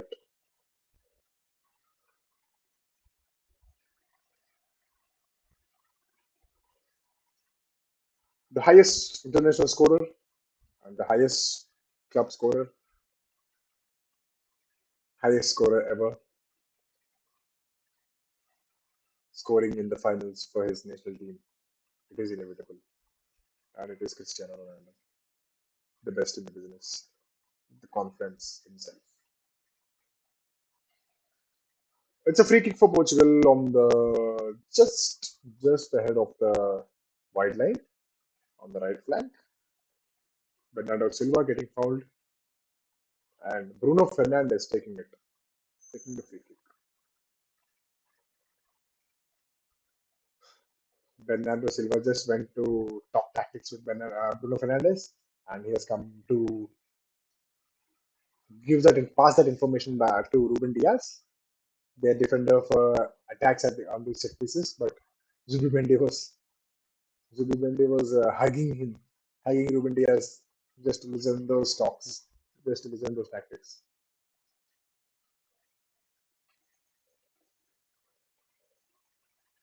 Ruben Diaz is complaining for Martin Zubimendi pushing by pulling his shirt, but no foul given.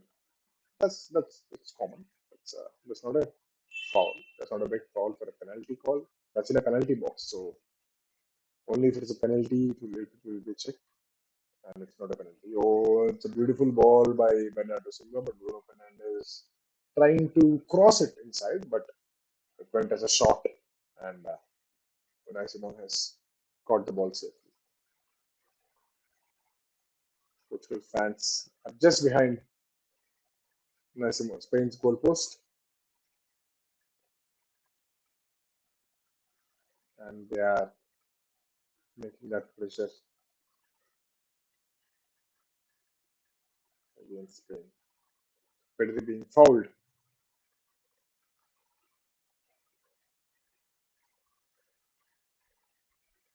Pedri being fouled. Okay. So the ball currently with Martin Zubimendi. Why is De La Fonte against substitution? Guys? Why is Luis De La Fonte against substitutions? Nico Williams has been Nico Williams has been inefficient in the second half. No, I think no one is giving him the ball. The first half, he was constantly providing those runs, and he was constantly being receiving those balls from his Spain's counterparts. But in this second half, he still is giving those providing those runs. He still is providing that those threats from the left flank, but he's not receiving the ball much. Of course, John was being replaced, and Nelson Semedo, a proper defending right back, coming in place of him, has reduced the impact of Nico Williams a bit, but he needs to have receive the ball more for him to affect the clean sheet. Lamine Yamal not having the best of the games, still trying to do some things with the ball and staying on the right flank, on the wide flank. Pedri getting the ball and passing it to Nico Williams. Nico Williams back to Marco Correa. Correa back to Houston. Why is Pau Kubarsi not in the starting line? If Pau Kubarsi is available and fit and available, he would definitely have been. He would be in the starting 11. But currently, it is been New Zealand Lenoman at the back this day. With currently no substitutions happening, and where Portugal already had two. So Nico Williams has Fabian Ruiz, but he made a slight delay in passing the ball, and he just went for the shot, but he shoots it wide of the post. You can see how Nuno Mendes have.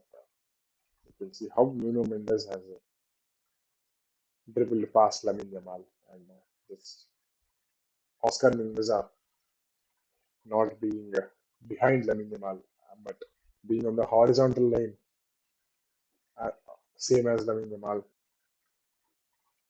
didn't prove effective. It was a wrong move. Mendoza has to be behind Lamine Yamal and supporting Lamine Yamal to defend Nuno Mendes, but he was not doing that in that moment. When Nuno Mendes easily dribbled past Lamine Yamal and Oscar Mendoza both. So it's 70 minutes on the clock. It's Portugal 2, Spain 2. It's all square in the finals of the Nations League. Who will be scoring that next goal? Oh, Lamine Yamal. Lamine Yamal stealing the ball. It's a foul by Nuno Mendes on Lamine Yamal. Is it by Nuno Mendes or is it by Bruno Fernandes? It's a foul from behind. I think it's by Nuno Mendes. Yeah, it's by Nuno Mendes. The foul is by Nuno Mendes.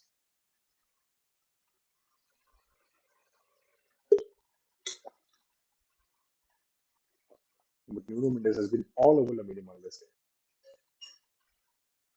Lamine Yamal was not able to dictate the game as he does generally, usually, but not in this.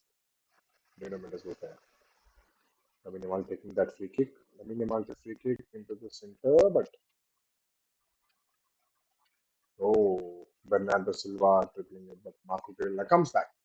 Good job, good defending by Marco Correa. Good defending by Marco Correa. Okay, Oscar Mingueza taking the ball, staying behind at this with the set piece. But now it's back with Fabian Ruiz. Fabian Ruiz passes it to Martin Zubimendi, to Nico Williams. Nico Williams cuts inside and passes it to Pedri, who is still staying further ahead. When Spain has the ball, Both went to Pedri, but Nuno Mendes was there again. Nuno Mendes isn't allowing the ball to get behind him. Nuno Mendes is always there when the ball gets to his side, whether it is being with Pedri on the right inside channel or whether it is being with Lamine Yamal further right when he cuts inside. He is covering them both. Nuno Mendes is having a top game defending in both in defending and attacking us. Remember that.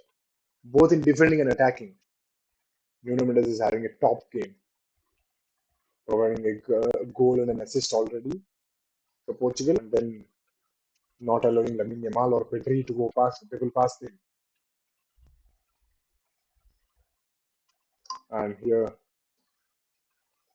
And here Portugal are making substitution. Portugal are making a substitution, making two substitutions actually. I think Rafael Leao is coming in. Rafael Leao. I think Rafael Leao will come and replace whom? Pedro Neto. It should be Pedro Neto, but I don't know. The game is still going on. Nico Williams is the offside. Portugal's players are claiming offside, but is it a foul by Bernardo Silva? It's an offside. It's an offside given. It's an offside given. And now the substitutions will happen. It's a substitution stand. Rafael Leao is there, and and Renato Vega. Renato Vega will substitute. Vega will substitute whom? Inacio? Oh yeah. Vega is substituting Inacio.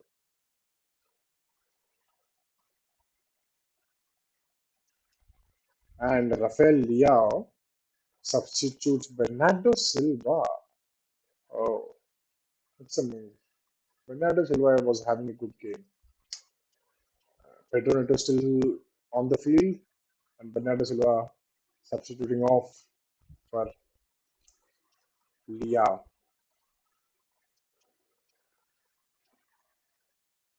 And for Spain, they are making two substitutions. Isco, and Mikel Merino coming in. Isco making that return from a long hiatus from the national team. Isco and Mikel Merino have come in place of Pedri and Fabian Ruiz. Oh, wow. Pedri has been taken off, guys. It's a strong move, but will it be fruitful for him, for De La Fonte? Because after Pedri was taken off in the last game in the semi-final against France, Spain have conceded 3 goals. They have come inching close to losing that game from a position when they were leading by 4 goals, 5-1 score being the scoreline.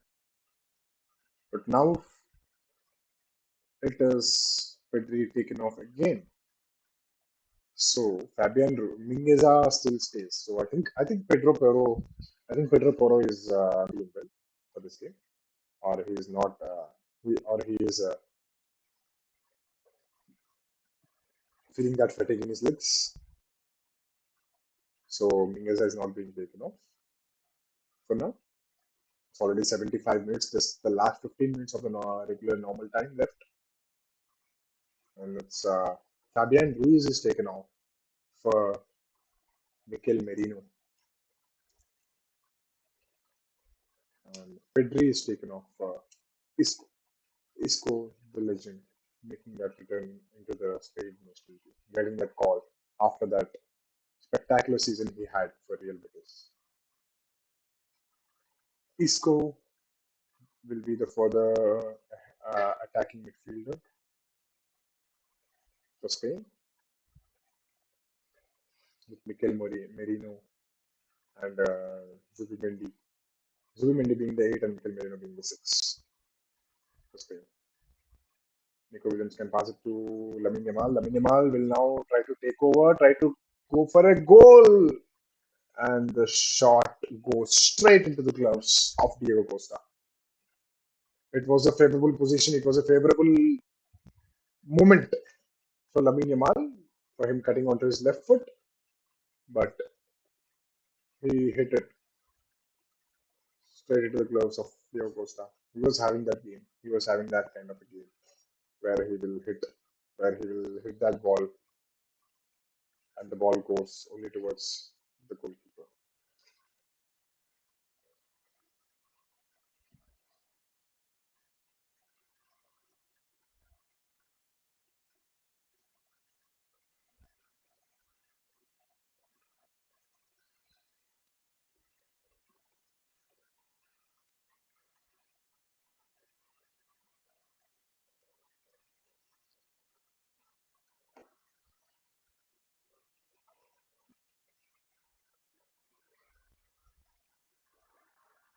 But Cristiano Ronaldo's goal, that Portugal's second goal, equalizing goal, Marc Cucurella was there ahead of Cristiano Ronaldo. And then Cristiano Ronaldo just physically struck Marc Cucurella ahead of the ball and then calmly shot the ball inside and opened it. Of course, the goalkeeper was there, but it was almost like an open net. Marc Cucurella being dominated physically by Cristiano Ronaldo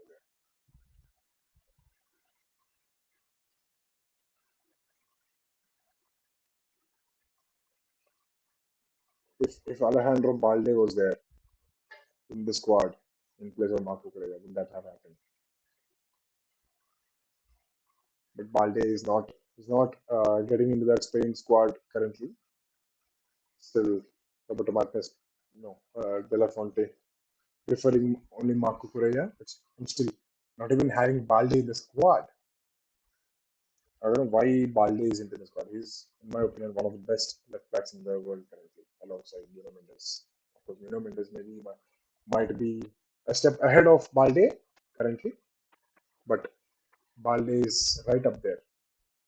He should be right up there.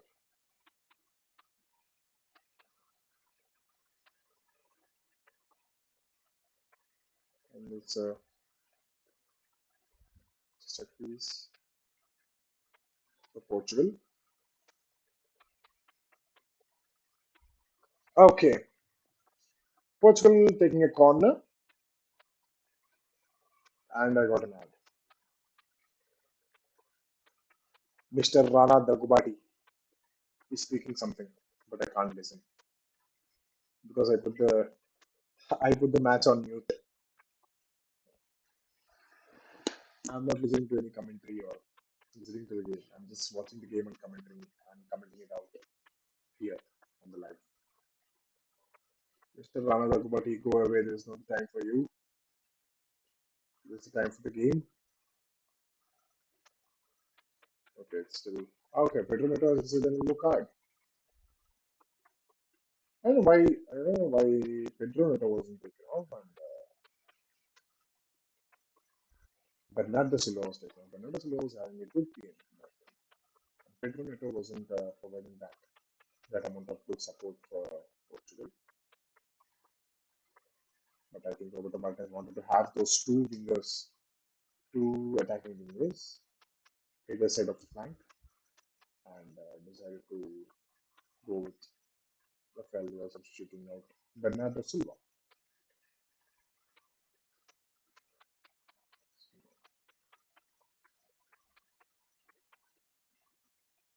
And now Rafael Leao is playing on left flank, and Pedro Neto has gone into the right flank.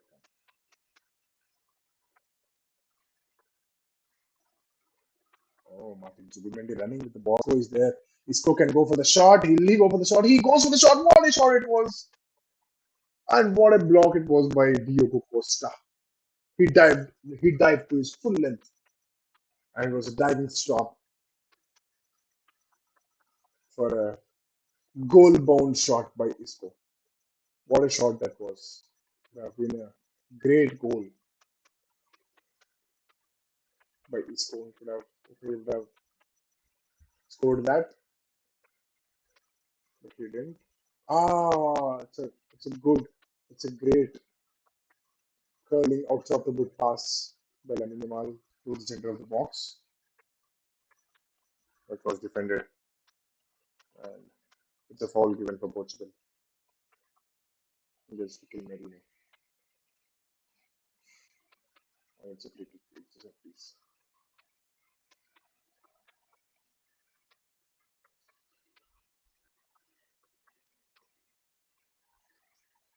I think I'll have to change the lineup. Lineup is correct, but the positions that they are playing in, I think, are not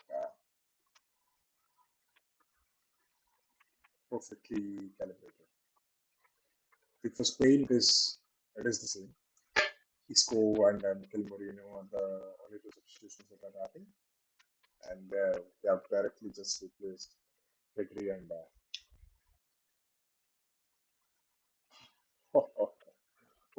what is Vega doing there? What a diving clearance it was, but it is offside. Everybody knew that it is offside. Everybody knew, but still, Vega didn't want that ball to go get inside the goal, and he just dived and cleared it off.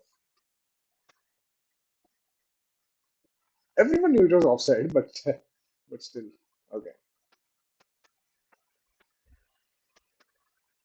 And so for Portugal's squad, so Liao is playing on the left flank with Pedro Neto taking the place at the right flank and Ruben Neves chipping at the back with Vitinha and Bruno Fernandes being for the forward. I think the formation also should be updated. I think it is a bit like a 4-2-3-1 with Vitinha and Ruben Neves being at the baseline of the defense. So let me update it. It's 4-2-3-1 with Cristiano Ronaldo leading the line.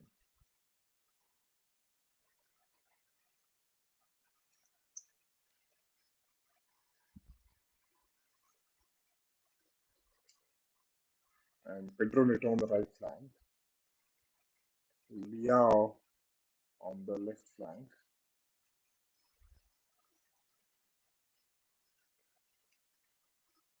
Bruno Fernandes at the center as the attacking midfielder, with Ruben Neves and Vitinha as the defensive midfielders for Portugal. So this is the current setup. This is the current setup of Portugal. So a bit like a 4-2-3-1 going against the 4-3-3 of Spain. Danielson taking the ball forward and passing it over on the right flank towards Marco Correa. The ball is back with Isco, Nico Williams, and then to Isco. Isco switches the flanks to Lamine Yamal. Lamine Yamal gets the ball back with the help of Oscar Mingueza, and he is frustrated that he didn't receive the ball back. Cristiano Ronaldo is down on the ground. Cristiano Ronaldo, I think he is tired. I think he's done for the day. And Gonzalo Ramos is is up and ready to replace Cristiano Ronaldo. Ronaldo doing what he needed to do and providing that support for Portugal, scoring that equalizing goal, being that leader of the pack, and leading from the front.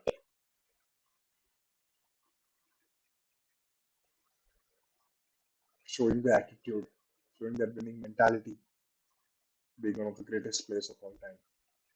He has done his part, and it's now up to his teammates to finish the job for him. It's Cristiano Ronaldo being substituted, and Gonzalo Ramos coming in place of him.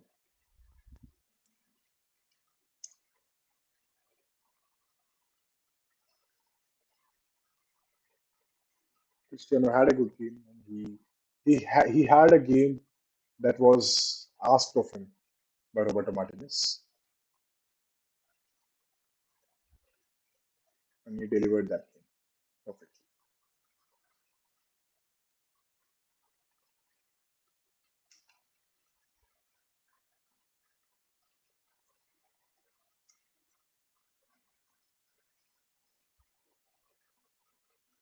Ronaldo out and Gonzalo Ramos in.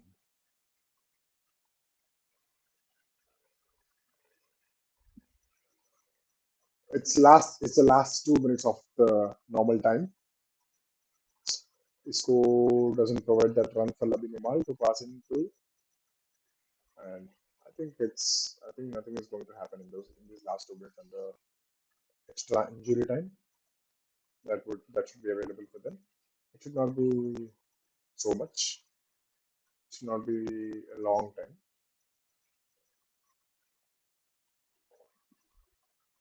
but there will be some amount of injury time.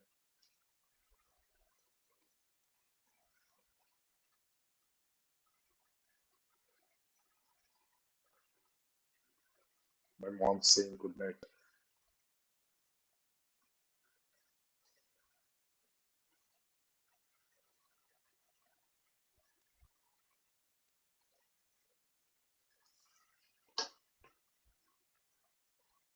She's seeing it till now. It's a great achievement.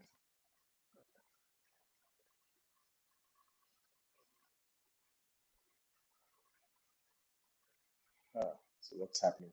Ruben Diaz has gone for the back, further towards the right flank, with Ruben Neves covering at the center of the defense.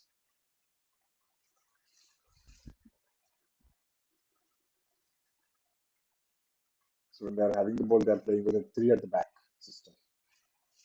Ruben Neves chipping at the back. Nuno Mendes. See Rafael Leao, how Rafael Leao and Nuno Mendes are contemplating with each other. Rafael Leao receiving that foul from Lennon and Lennon getting that yellow card, deservingly so, fouling Rafael Leao. You see, Rafael Leao wants to stay on that flank, and Nuno Mendes wants to come inside and provide those underlapping runs. See, Rafael Leao trying to have that one-on-ones and having success with them, with Nuno Mendes providing that support and providing that passing lane, passing option for Rafael Leao. No, it's a dangerous free kick. It's a free kick at a dangerous position for Portugal, and with Bruno Fernandes taking it. So, yellow card for Leno, man.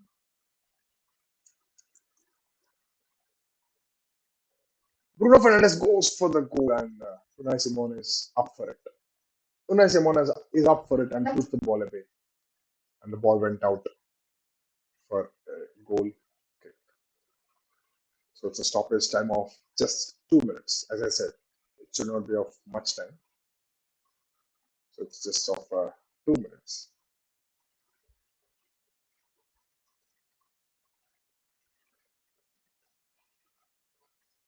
And it's already 1.5 minutes up. The last 30 seconds. One last attack by Spain. Will they do it?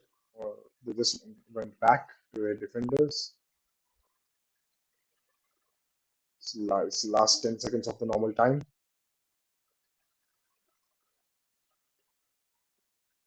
Will Lamine Yamal try to make something happen? No. It's time. It's time.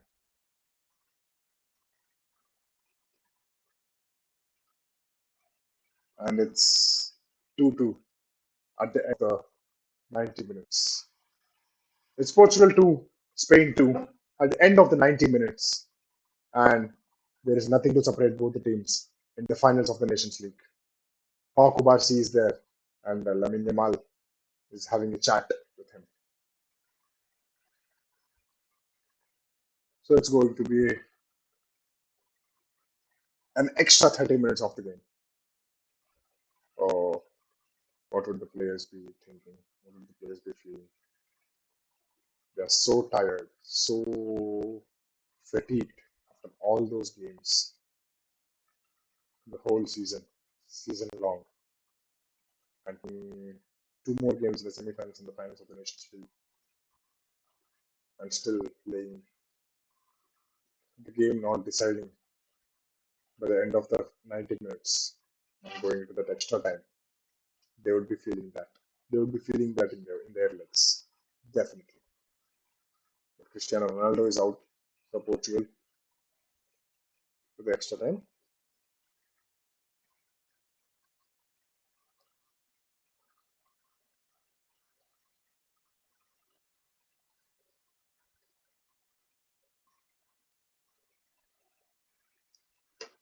So what's going to happen in the extra time, guys? Both the teams, both the squads having a big discussion with their managers. And Lamine Yamal having a discussion with, is it with Laporte? I think it is Laporte having the discussion with Lamine Yamal.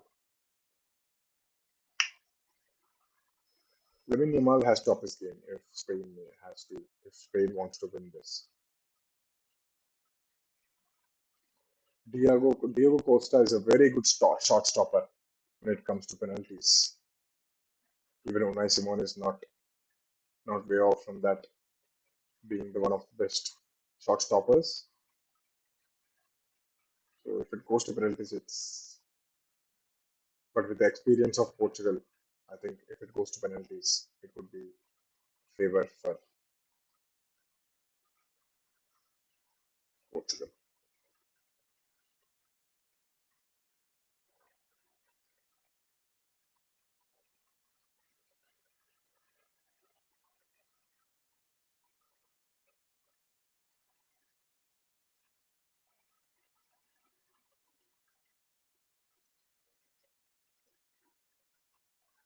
The extra time is starting here. All the talks are done. All the things that needs to be discussed are discussed. Lamine Yamal here having a chat with Rafael Leo, both the triggers of both the teams, both the creators on the wings of the teams, having this quite small discussion. So Rafael Leo, after coming on, had already had an impact in the game. Lamine Yamal is not having the best of his games. Of course, we expect so much from him, but Nuno Mendes has been covering him pretty well, not pretty well, wonderfully. He's providing that support for the teams, for the Portugal team, both at the back and in the attacking front. So the extra time starts. I don't think there will be much movement in the scoreline to start with, because the players will be. I don't think players will be playing on the 100%. Is Cristiano Ronaldo going to lift his second Nations League?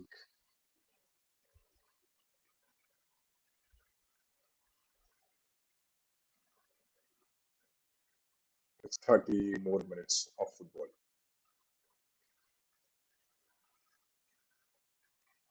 Is Spain going to get that winning goal?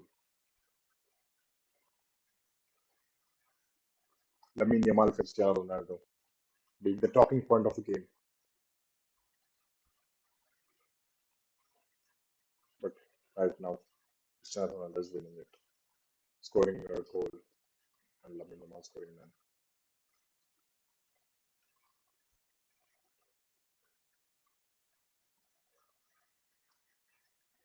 So the game has started. So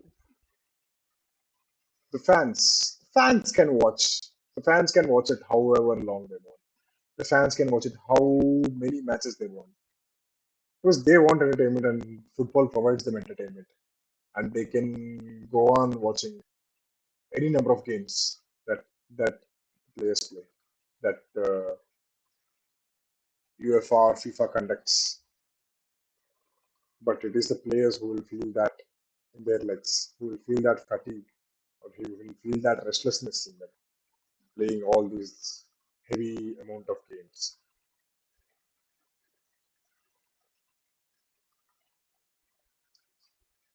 So many number of games. Still, after all this, again, so many of these players have the Club World Cup to play in. It's a national, it's a trophy time. It's a trophy chance with their national teams, and they are going to play it seriously. They are going to try to win it, and that's why the score is already 1-2. Oh, see, and Nuno Mendes, that was a chance. Nelson Semedo. Why is Nelson Semedo being at the striker position? Why is Nelson Semedo there? I don't know. Even when Cristiano was there, Nelson Semedo was right beside him. And even now when Gonzalo Ramos is there. Okay. So Nico Williams is out. De La Fonte has decided to make those substitutions now. Alex Baena coming in for Nico Williams. And Oscar Rizza is now off after playing a whole 90 minutes. Pedro Porro is now on for Oscar Mingueza. Let me update the lineups. Oscar Mingueza is off and Pedro Porro is on. At the right back, it's a straight switch. And then Nico Williams is off for Alex Baena. It's also almost a straight switch. Alex Baena being the left winger. He's a good player. Alex Baena is a good player. I think he plays for Villarreal. Isco coming back to receive the ball. Alex Baena providing that run, but Vega is there. Renato Vega. Alex Baena again providing that run for Marco Correa to pass the ball to Isco.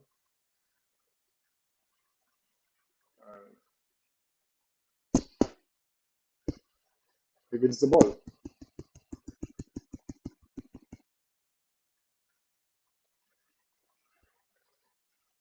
Gene Hussein passes it to Marco Correa left flank. Spain have just made only 4 substitutions till now. Just made 2 more substitutions, but it was just with 2 substitutions the whole 90 minutes.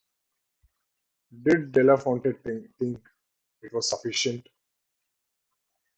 Was De La Fonte thinking that players were not feeling that tirelessness in their legs?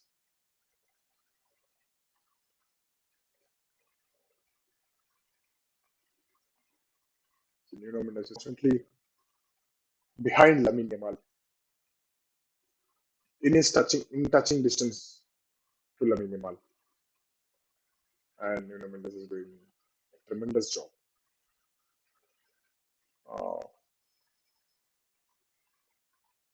it's a foul by Alex Baena to Nelson Semedo. You can see how Nelson Semedo is playing this game. Here's a right back for namesake, but he's providing those runs, those underlapping runs for not for Pedro Neto to cross because Pedro Neto is not receiving the ball much now. But whenever the ball is going towards the left for Nuno Mendes and Rafael Leao, which is where the ball is going the most in this extra time and in the end of the second half, Nelson Semedo is providing that second option in crosses.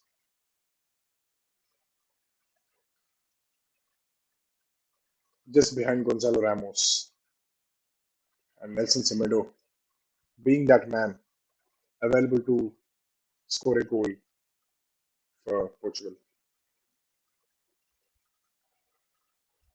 Lamine Yamal is tired. I can feel it. We all can see it. Lamine Yamal isn't trying that hard, isn't running or pressuring in that level. He's just staying back. He is tired because Nuno Mendes has been taking him picking him up and dribbling past him a few too many times, which would have affected Lamine Yamal, obviously. Because normally he is the one who dribbles past players, and today he was getting dribbled past. First by Nuno Mendes and now by Rafael Leao again. Pedro Neto, no. Alex Pena has stolen the ball. Oh, Mikel Merino doing stunts in the penalty box. Mikel Merino, he just has had one job, to clear the ball off. But he was playing tricks inside his own penalty box. But it is deemed a foul for Spain against Portugal. So it's a free kick. Is it a free kick for Spain? Yeah, it's a free kick for Spain. Mikel Merino was tucked behind, pulled with his shirt, and it is a foul. And it's a goal kick for. It's a foul. It's a free kick for Simon and Spain. Lamine Yamal tried to provide an off-the-ball run, but Nuno Mendes was there, not allow Lamine Yamal to receive the ball. Okay, there are two players already. Okay. Three players now against Lamine Yamal. Oh, that was a good cross. Kukureya can go for a shot with the outside of his foot, but he shoots it over the bar. Kukureya shoots it over the bar. Zubimendi trying to provide that option and, in the forward line, but staying a bit behind and not receiving the ball. But Marco Correa got the shot and shooting it over the bar.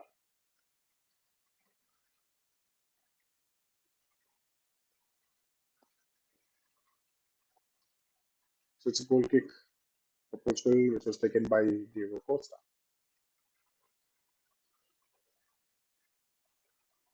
Or Rafael Leao. You can see how physically strong Rafael Leao is going against Pedro Porro.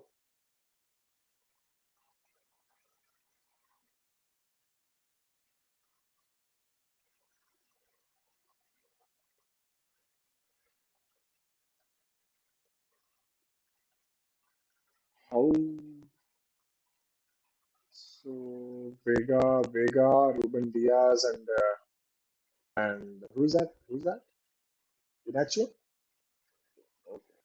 Portugal are playing with three at the back. Inacio was substituted, right? It is Ruben Diaz there. Oh, Nuno Mendes. Oh, Nuno Mendes. What a game he's having. Oh, is that a penalty?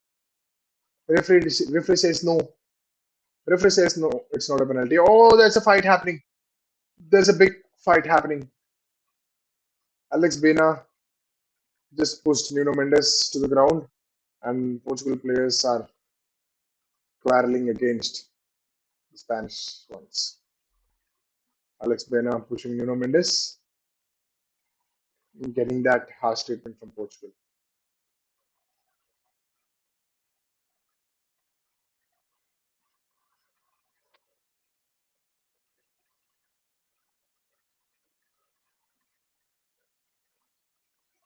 Both Nuno Mendes and Alex Bena receiving a yellow card after that.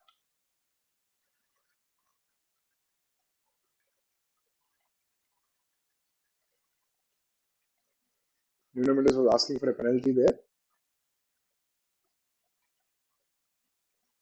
and it's being checked right now as we speak. VAR is checking it.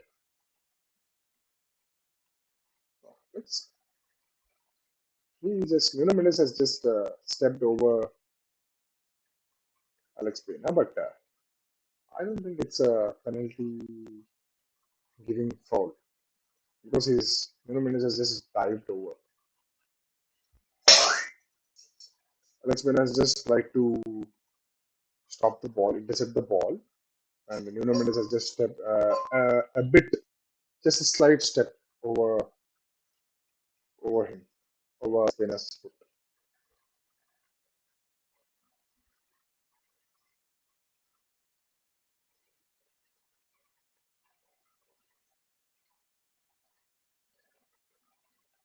You can see that fight happening. Nuno Mendes asking for the penalty and running, and where Alex Mena has just pushed Nuno Mendes to the ground. And Rafael Leao, Gonzalo Ramos, and Nelson Semedo, everyone coming right at Alex Mena. Nuno Mendes and Alex Mena both receiving an yellow card.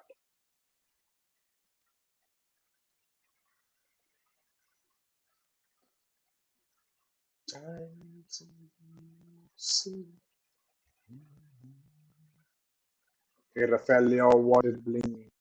What a way to take the ball into the penalty box. He is playing one of his best games since coming on. Oh, their left flank. How good is their left flank? How good is the left flank of Portugal? With Rafael Leao up top and Pedro Neto having the idea of holding that option in the left.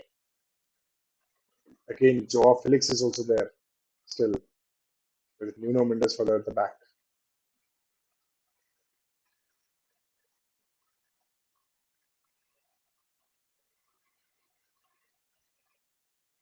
What a left flank Portugal has for their future.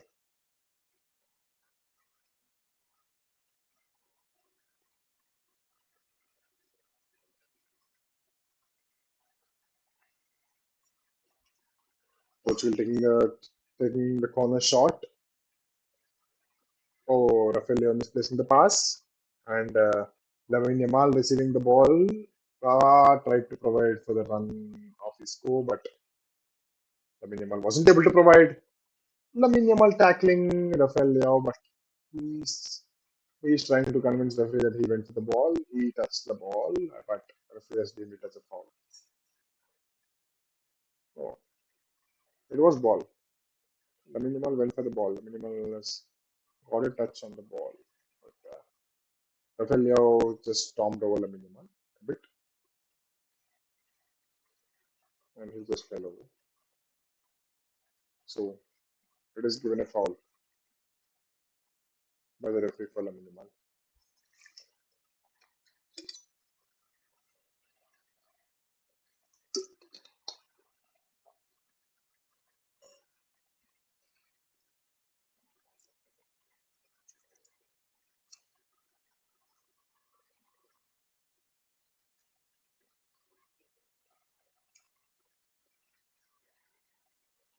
Oh, it's a dangerous free kick.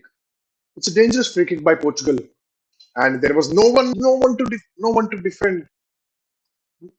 There was no one in the center of the penalty box to attack. It was just rolling across the goalpost.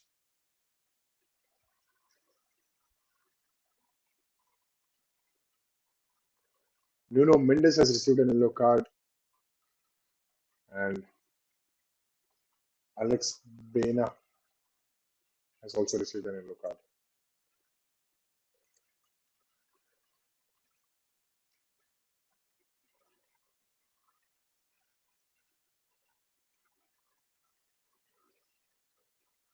So, so. It's it's 15 minutes. It's 15 minutes. It's almost the end of the first half in extra time, and there is no further changes. There are no further changes in the score line at the end of the first half in extra time. It's still 2-2. Lamine Yamal going against Nuno Mendes, not able to double past him. Lamine Yamal going for the shot from far away, but again, it was a good shot. It was a strong shot. It was a forced shot, but it was a shot with a full of force. But he just shot it straight in the gloves of Diego Costa. It's 1 minute of stoppage time in the first half of the extra time.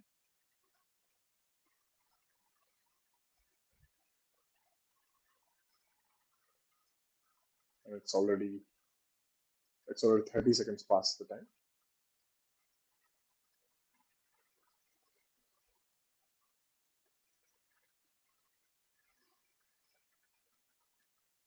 Isco has been playing well since coming on.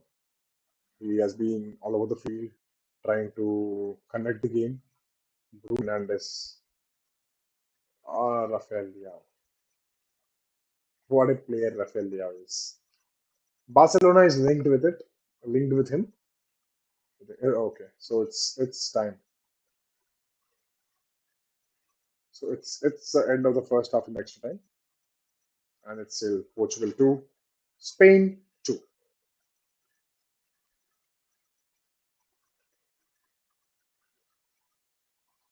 It's 105 minutes on the clock, and there is nothing to separate both the teams.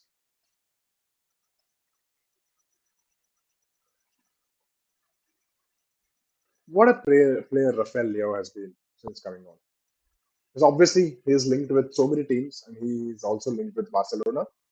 But he has a hefty price tag against his name, and I don't think Barcelona can afford paying that amount of money for a single player.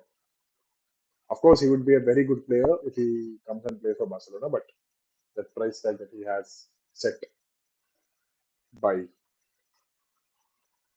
AC Milan is not going to come down. I don't think Lamine Yamal is going to continue in the second half further because he's visibly tired. He's visibly tired, and he's not able to affect the game on the right flank. Now Pedro Porro has come in, and they need and Spain needs a head in the attack. Gonzalo Ramos is there. Now Lamine Yamal is substituted out. Wow. Our predictions are being right. Jeremy Pino is in.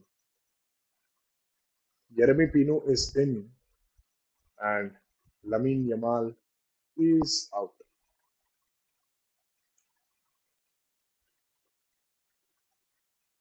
It was not Lamine Yamal. It was an off game for Lamine Yamal today. Nuno Mendes was very effective in countering his game, and now he's now taken off after playing 105 minutes in the finals of the Nations League.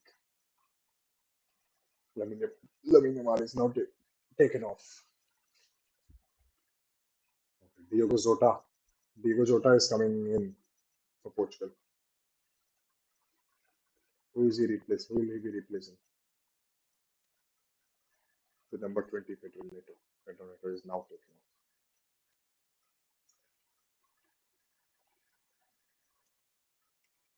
Jota is in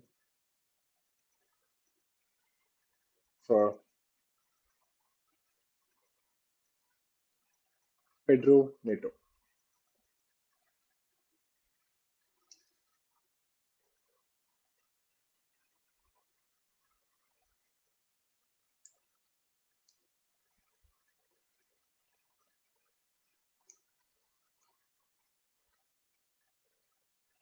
So the second half of the extra time has started, and it's 20 seconds in the second half on the clock. Zubimendi is still running with the ball after playing 105 minutes. They want to win it for their national teams.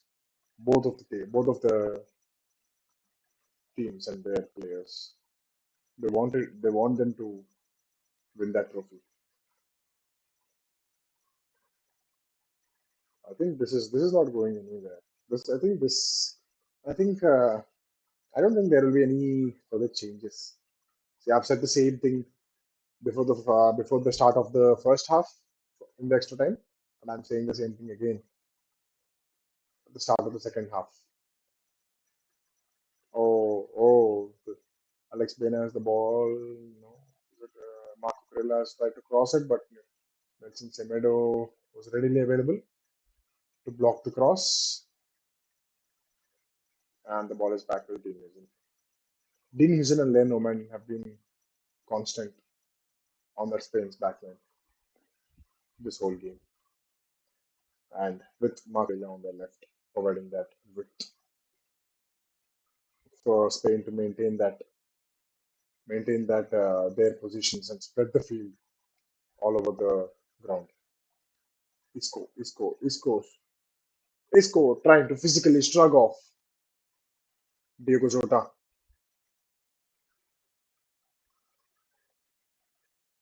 I'll have to turn off the drop down because Diego Jota was 21.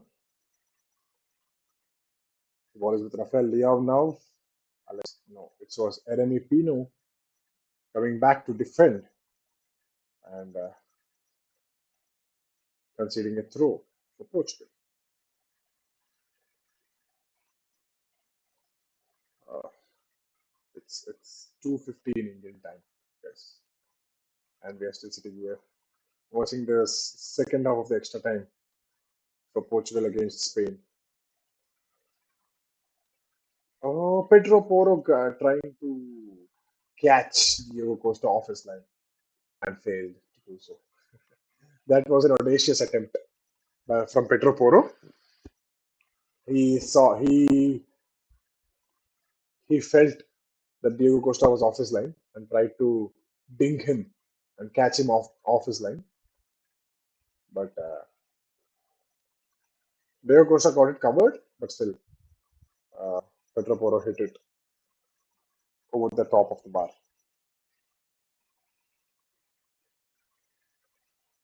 The ball is back with Unai Simon. I don't think any of the goalkeepers have made some saves. Only one save I remember that was from the shot of Isco by Diego Costa. It was a very good save. It was a stretching save. It was a diving save, and it was a save for a goal bound shot. Not many other shots were blocked by goalkeepers.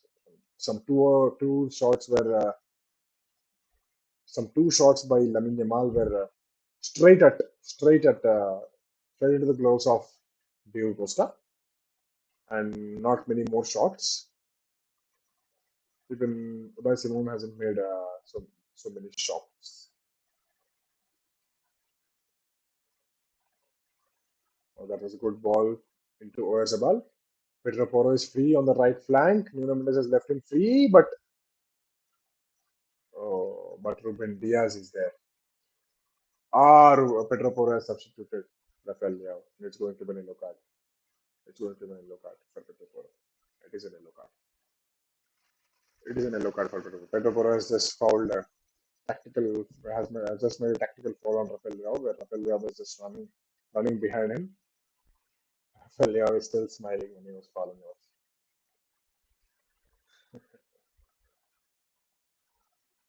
So it's an yellow card for the number 2 of Spain, Pedro Porro.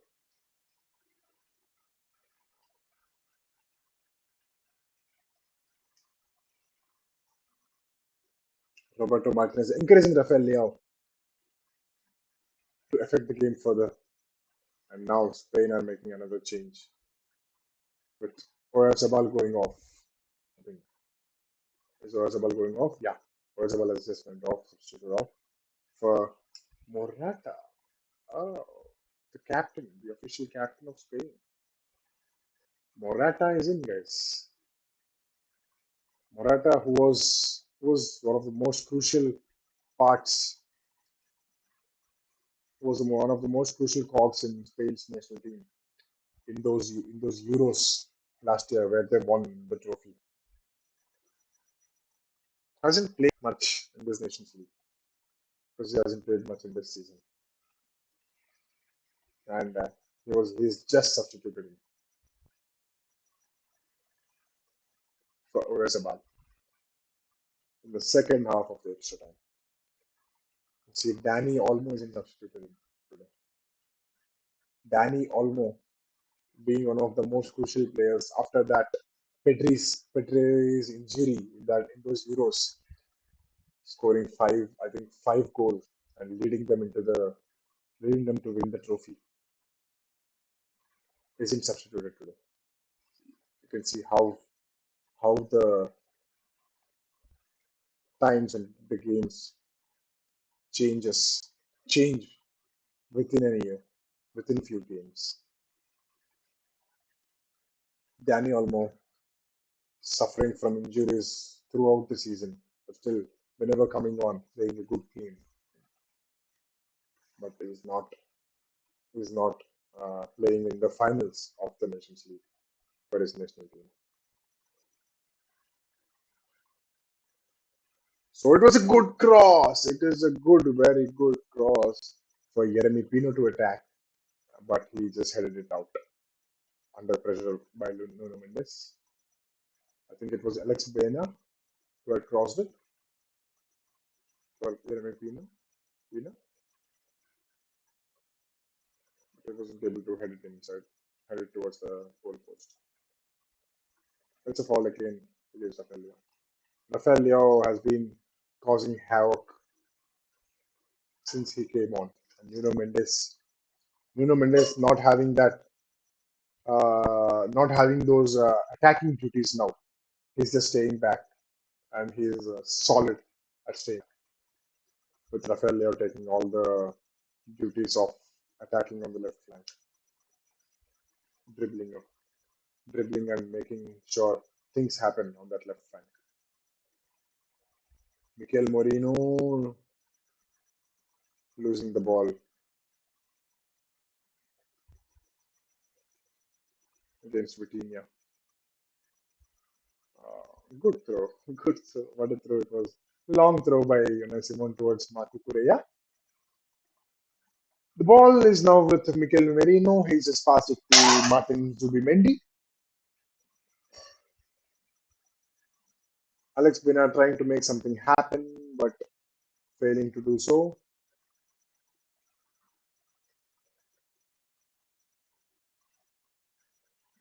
Ruben Diaz just kicking it off for a throw.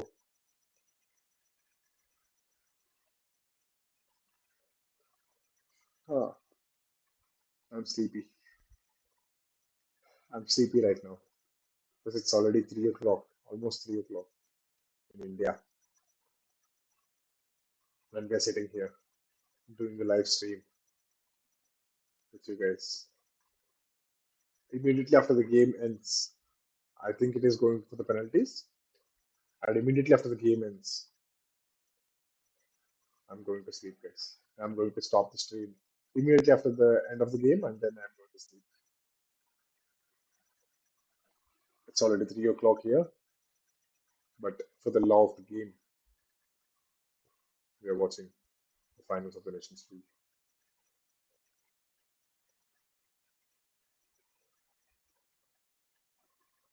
If Club World Cup provides us this entertaining games, then we would be doing further live streams throughout the Club World Cup, but mostly this would be one of the last few live streams that are going to happen for this season, and we will continue this tradition when the next season starts. Of course, East Barcelona's game. They are going to do this, and let's see how Barcelona's squad will look coming the next stream. There will definitely be some changes in the squad, but we still don't know what they will be. There have been some movements in the transfer market. John Garcia from Espanyol is almost signed in for Barcelona. Already, so many protests happening all over Catalonia. Oh, Pedro Porro has been providing those good passes. Like what I said, Pedro Porro will provide those passes, and there needs to be players at the center of the box to attack those crosses. And Jeremy Pino was brought in, but he's on the flank right now. Oh, Jeremy Pino can go for a shot. Alvaro Morata is there, but Isco was not able to get to the ball ahead of Ruben Diaz, and it's an opportunity missed by Spain. They have been defending pretty well. Both Ruben Diaz and Iñaki at the start, and now Ruben Diaz along with Renato Vega.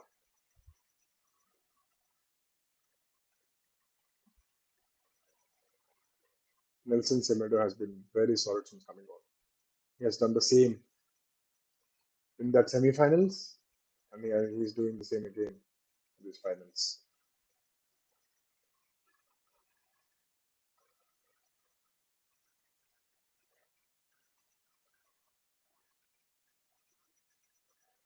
So it's the last 2.5 minutes. It's the last 2.5 minutes left in this game before it proceeds on further towards penalties to decide the winner of the Nations League, the glorified friendly. But this not being played as a friendly, of course. This is being played as a trophy winning match, and it is how it should be played. So it's going to the penalties. It will be going to the penalties. Last 2 minutes left. Who do you think are going to be the penalty takers for both the teams? I think for Portugal, yes, Cristiano Ronaldo is not there. It is definitely going to be Bruno Fernandes one, the official penalty taker of Manchester United. Nuno Mendes would be taking one, in my opinion. Rafael Leao will be taking one. Vitinha, one of the best penalty takers, and the one who takes penalties for Paris Saint-Germain. There's a unique technique in taking those penalties. He would be there taking those penalties for his team, and I think Ruben Diaz might be taking one.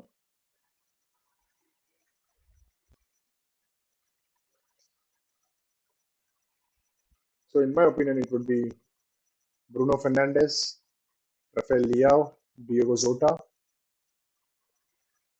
Ruben Diaz, and Mendes. And for Spain, the starting five penalty takers. And for Spain, it would be Mikel Merino, Isco, Zubimendi. Is Zubimendi going to take one? I think Zubimendi will be taking one. With Alvaro Morato coming on for the penalties. And who's going to the fifth one? Who's going to the fifth one? Is it Pedro Porro or Cucurella? I think it would be Pedro Porro. Because Mikel Merino will be taking one. Isco will be taking one. Alvaro Morata will be taking one. Oh, Jeremy Pino is there. Jeremy Pino will be the fourth one. Then the fifth one would be Zubimendi. So it's time. It's the referee has just shown one extra minute of stoppage time. Again, same as in the first half. At the end of the first half, it's 1 minute of stoppage time, and it's 20 seconds past it. Oh, that was a chance. That was a heading chance for Diogo Jota, but he just headed it over the bar. Diogo Jota trying to head it into the post from a Nelson Semedo's cross, I guess, and it doesn't lead into being the winning goal for Portugal. It's almost the time. It's almost time, and yeah, the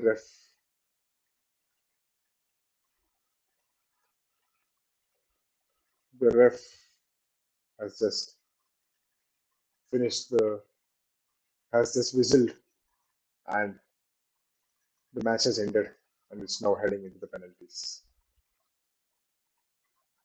The UEFA Nations League finals, the match between Portugal and Spain, Ronaldo versus Lamine Yamal versus Nuno Mendes, Pedri versus Vitinha is now going into penalties, and they would have already decided who are going to be the penalty takers for each team. The managers would have already decided, and the goalkeepers will be tested now. The goalkeepers will have to plan what tactic to use for each, where will each player defend, try to score, on which side he has to dive. There are so many things needed to be discussed with the goalkeeper, Unai Simon and Diego Costa. Both very good at penalties. Diego Costa mainly one of the best goalkeepers when it comes to penalties, stopping penalties. They are having a deep discussions with their management, with their goalkeeping staff.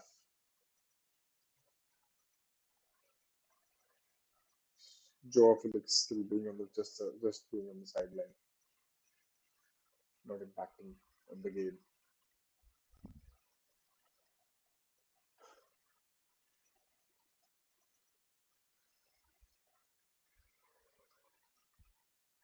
So it's into penalties, and it's going to be Bruno Fernandes versus Alvaro Morata. So the captains to decide in a toss, deciding the side that they are going to take the penalties in. Oh, it's going to be the Portugal side, the Portugal stand. The penalties are going to be taken just in front of the stand of the Portugal fans, and they are very excited about it. And who's going to take the first shot? Is it Spain who are going to take the first shot?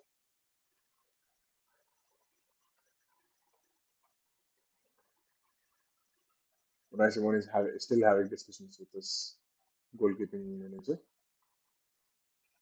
just having a smiling hug with Luis de la Fonte.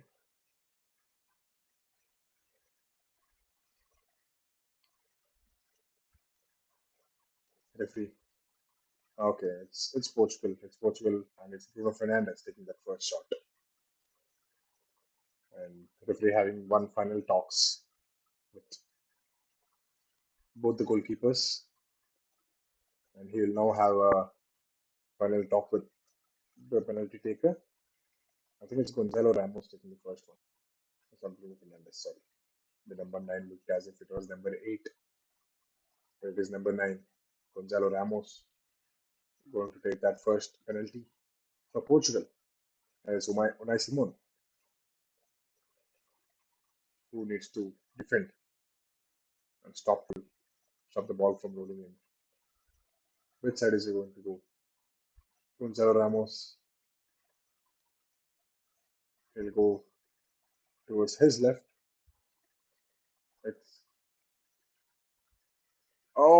He goes towards the center. Of course. No goalkeeper would just stay at the center for the first shot, for the first penalty. And Unai Simon has just dived, but he wasn't able to get his foot in between. Ronaldo is praying.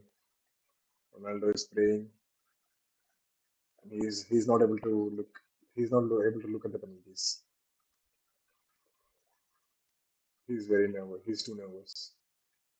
40-year-old, still being that passionate about the game. He's an inspiration. He's definitely an inspiration. Mikel Merino taking the penalty for Spain and he's scoring it. He's hyped up.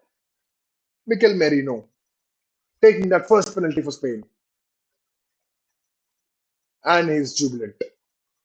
Scoring it into his right corner. Lamine Yamal and all the Spain's substitutes are very happy. Now Vitinha coming on to take the second penalty for Portugal. He's not gonna miss. Easy guys. He is not. Vitinha is not gonna miss. He's one of the best penalty takers available now right now. He has a peculiar slow run up. And Unai Simon has to wait. Unai Simon has to wait till the last second, till he shoots the ball. And then he has to decide which side to dive. See Vitinha. See how he is running. Ah, what a shot.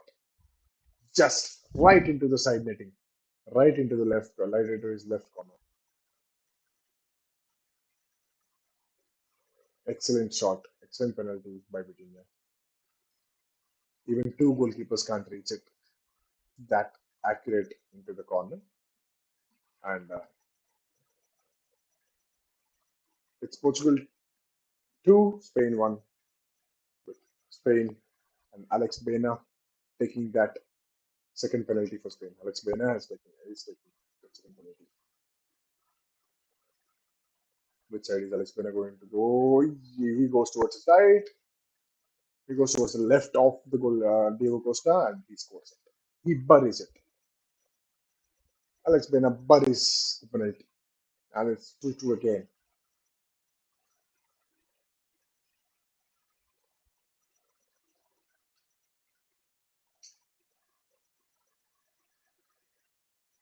It's Bruno Fernandes now. Oh, Bruno Fernandes being that specialty penalty taker. Coming not at the first, not for the first penalty or not for the last penalty, but coming for the third penalty in the middle. Of course, Bruno Fernandes is going to score. Or is he not? Bruno Fernandes against Unai Simon. Skipping towards his. Uh, what a penalty. What a penalty by Bruno Fernandes. He just skipped to his left and then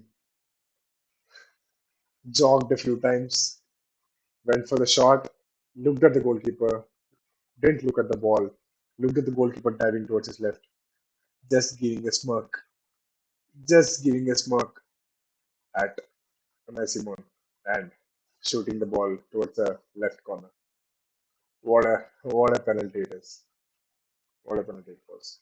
So it's Isco in his returning game for Spain in the finals, taking the penalty, and he has to score it. He scores it. Diego Costa was very near to saving it. He dived. He dived the right way. I think he got he got his fingertips on the ball. He did. He did. Diego Costa got his fingers, but he wasn't able to get a strong hand. And Isco has scored his penalty. Unfortunate for Diego Costa there, but a good penalty by Isco. Good and a strong penalty by Isco. Now it's Nuno Mendes. He's not going to put a wrong foot here, right? He had an excellent game, and he's not going to let that down with a penalty. He scores it. He buries it. It's a top bin. Unai Simon dived the right way, but he wasn't going to stop it. Nuno Mendes just fixed his eyes on the ball. He just fixed a position He just fixed a position that he has to kick the ball towards, and then locked himself and went for it. He didn't look at the goalkeeper. He didn't do a few gimmicks that Bruno Fernandes has done. He just went for the shot and scored it. Alvaro Morata, the captain of Spain, going on it. Diogo Costa has saved it. It was a very weak penalty by Alvaro Morata. Diogo Costa saving the captain's penalty, the Spain captain's penalty. Alvaro Morata being brought in just for this. Alvaro Morata being brought in just for this penalty. The second half of the extra time, missing the penalty, missing it, and and it's it's Ruben Neves that is going to decide. This is the final kick. If he scores this, Portugal are the winners of the Nations League. Is he going to score it? Ruben Neves scores it, and it's Spain, and it's Portugal. Spain are in pain, and Portugal are the winning side of the Nations League, the UEFA Nations League winners. Portugal and Cristiano Ronaldo is down on the field. He is in tears. He has won. He has won an international trophy after so many years now, and Cristiano Ronaldo wins the Nations League as the captain again with Portugal. He is in tears. He is so happy. He is having those happy tears, being the decisive man, scoring that equalizing goal in the normal time, and then getting injured and getting substituted out. But then seeing his team scoring those penalties and winning the final, he is very happy. And winning it against Spain, one of the best teams, one of the best international teams, the holding Euro champions. It's a very big achievement for Portugal, for Roberto Martinez, and for the captain, the legend, the GOAT, Cristiano Ronaldo. It's an emotional moment for him, and Spain's players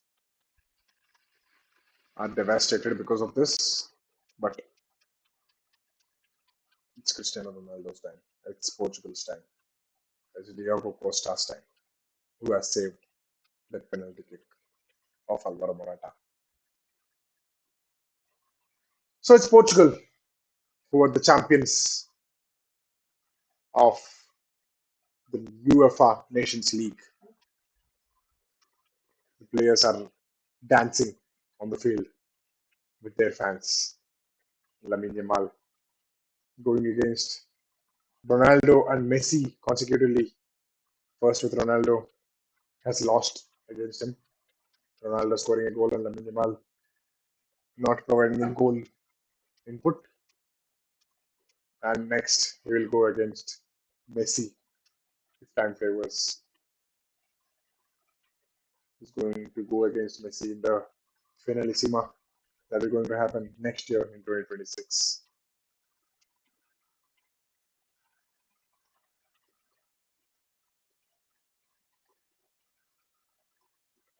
So it's the end. It's the end now. So it's Portugal who has won their second Nations League. And